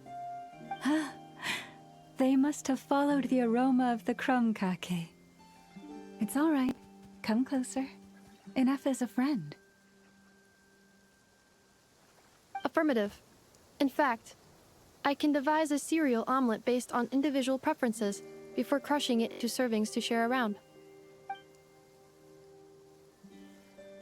Huh? What are they saying? They are discussing your address. They wish to go home with you.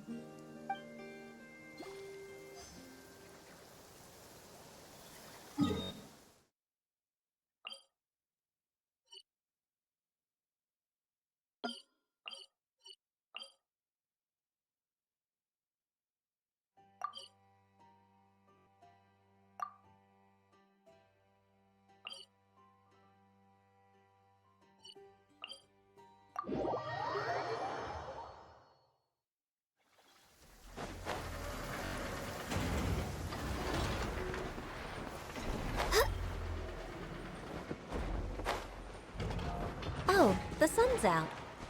When did that happen?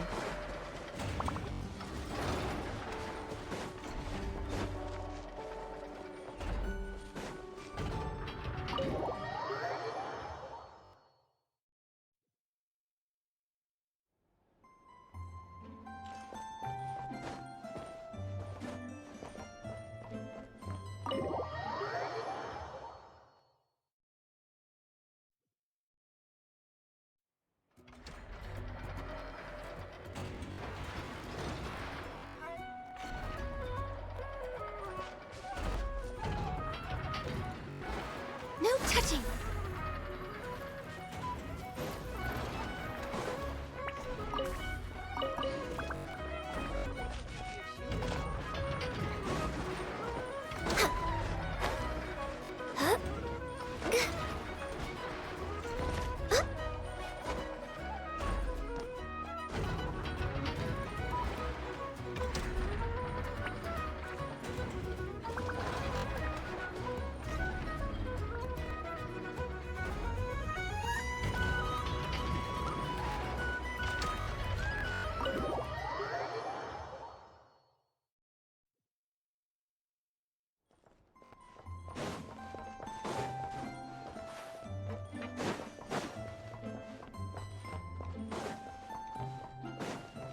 Healthy body, healthy mind.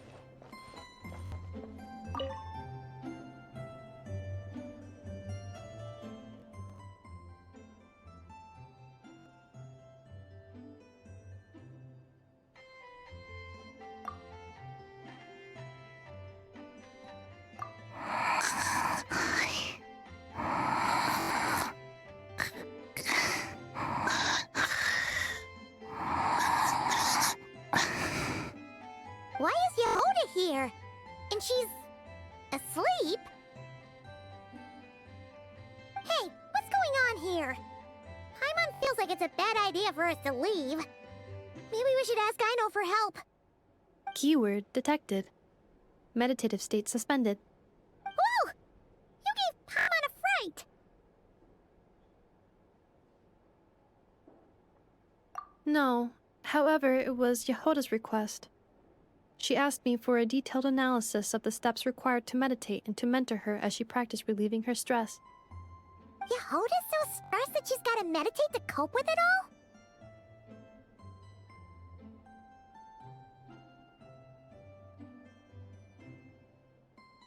I do not know. However, Yehoda said she has been suffering from insomnia for a while and was willing to try any solution she could.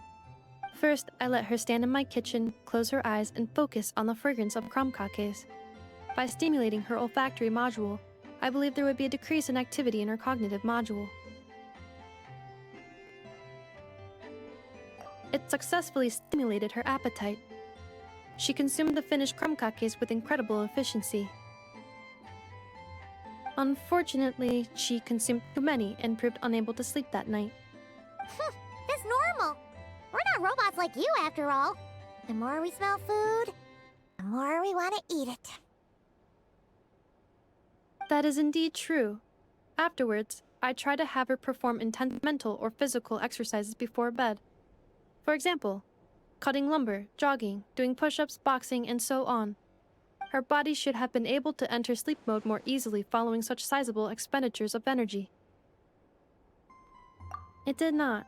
She finished half her exercises, realized she had an unfinished commission, and so rushed off to complete it. After she returned, she crouched down in a corner, hugging her knees, and said, I was so tired from all that training. My legs gave out while guiding my clients through the ruins. I basically crawled the whole way. If Boss Neff finds out, I'm dead meat. Following this, she was once more unable to sleep. In the end, we decided to give meditation another try. Boss Neff. No, wasn't me. Didn't steal your tea. Ugh. Seems like the meditation was pretty effective. Yehoda's fast asleep.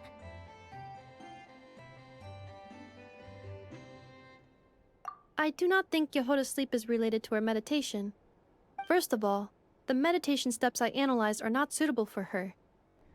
The goal of meditation is to enter a deep state of tranquility, which can be used to enhance self-awareness. For an ordinary person, this deep state is close to dozing. For me, this would be closer to a low-power standby mode, where one cuts power to certain components. That said, were we to shut down some of Yehoda's components, I believe it would pose a threat to her personal safety. So, meditation wasn't supposed to work, but Yehoda fell asleep anyway? Could she have been so tired that she just passed out? In truth, I do not understand either. All I can do is tell you what happened before. When Yehoda lay down and tried to fall asleep through meditation, she suddenly said to me, "Don't run off too far, or I might get ambushed in my sleep. And then I'd be dead meat." I answered her, "Very well, I will remain here by your side." After that, like I do with Aino every night, I held Yehoda's hand as she slept. After a while, she did, indeed, fall asleep.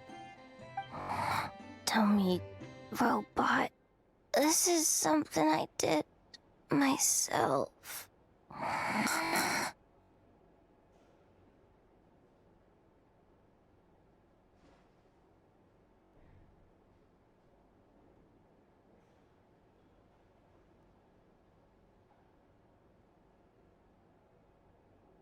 Yes. And if either of you need help sleeping, please consult me at any time. However, do note that I can only hold 2 hands at once. Oh, by the way, I have leftover crumb kaki bolts from the batch I made earlier. I gave one to Yehoda. You can have the other. Goodbye. I hope you have sweet dreams tonight.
don't see you coming around here often. Just feel free to take a look. I'm busy right now. Well, I've come to visit you, Miss Aino. Here, I've brought some snacks from town in their traditional butter flavor. So, where should I leave them? Shh, Ineffa might hear you. So, what's the occasion? Are you gonna say that the Rat Niki will be taking over all Wild Hunt incidents after that hiccup with the cannon? And criticize a genius like yourself on account of results that none of us could anticipate. We would not be that crass.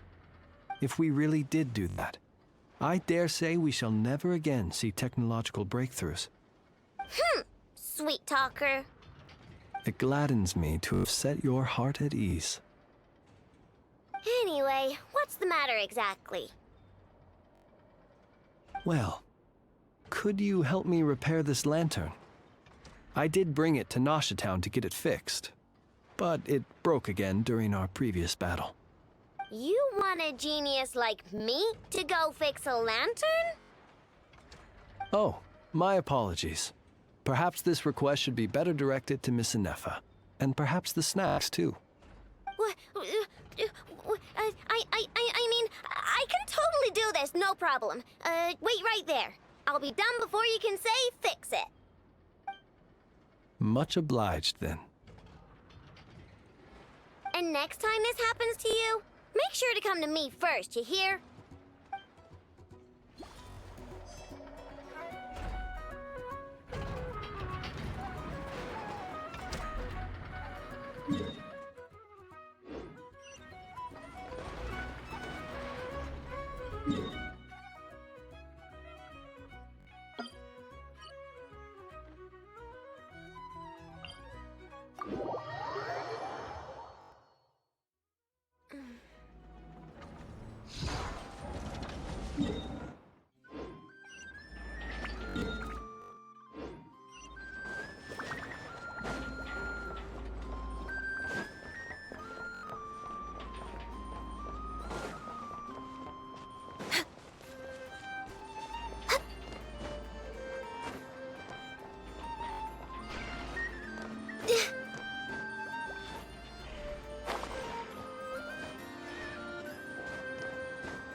It is something of a luxury, but I love listening to the...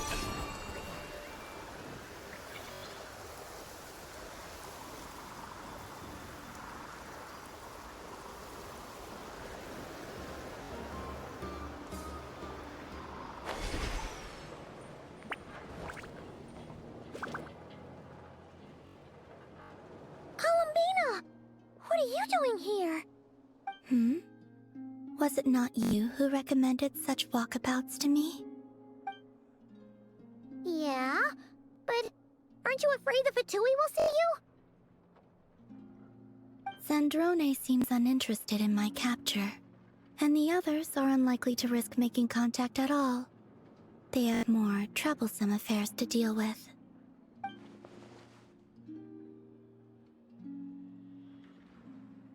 Well, it's good to come out for a walk either way. So, how do you feel? Is Nasha Town to your liking? The flow of Kuvaki is somewhat turbulent, and the people are ill at ease. However... Is this where you purchased the dishes you treated me to?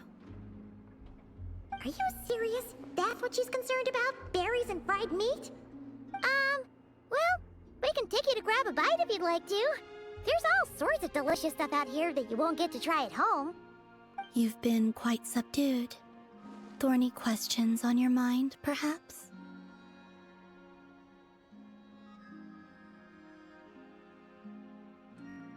I could look into the Eternal Moon's marrow for you if you wish it so.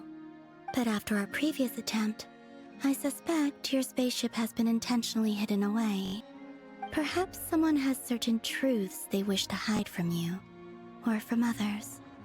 And I doubt there are many who could accomplish such a feat. I could not gain any insight into his schemes, I fear. Now that he has donned a shape and form, selling his power short would prove a fatal error. But that power of his plays host to an obsession that borders on mania. I cannot say if that fixation is directed at the moons, or at something else. Perhaps understanding the subject of his fixation will prove key to repelling him in the future. Well, Sandrone's daily routine is highly irregular, while the doctor often orders people around. As for Arlecchino... Was that not what you were curious about? Well then, have you been to that experimental design bureau of theirs? That weapon will play a key role in the Tsaritsa's plan. That's what I've heard, anyway. And what plan is that precisely? Well, I cannot say I care. I still wish to return to the moon that belongs to me. That is where the answers lie buried. That is my true home.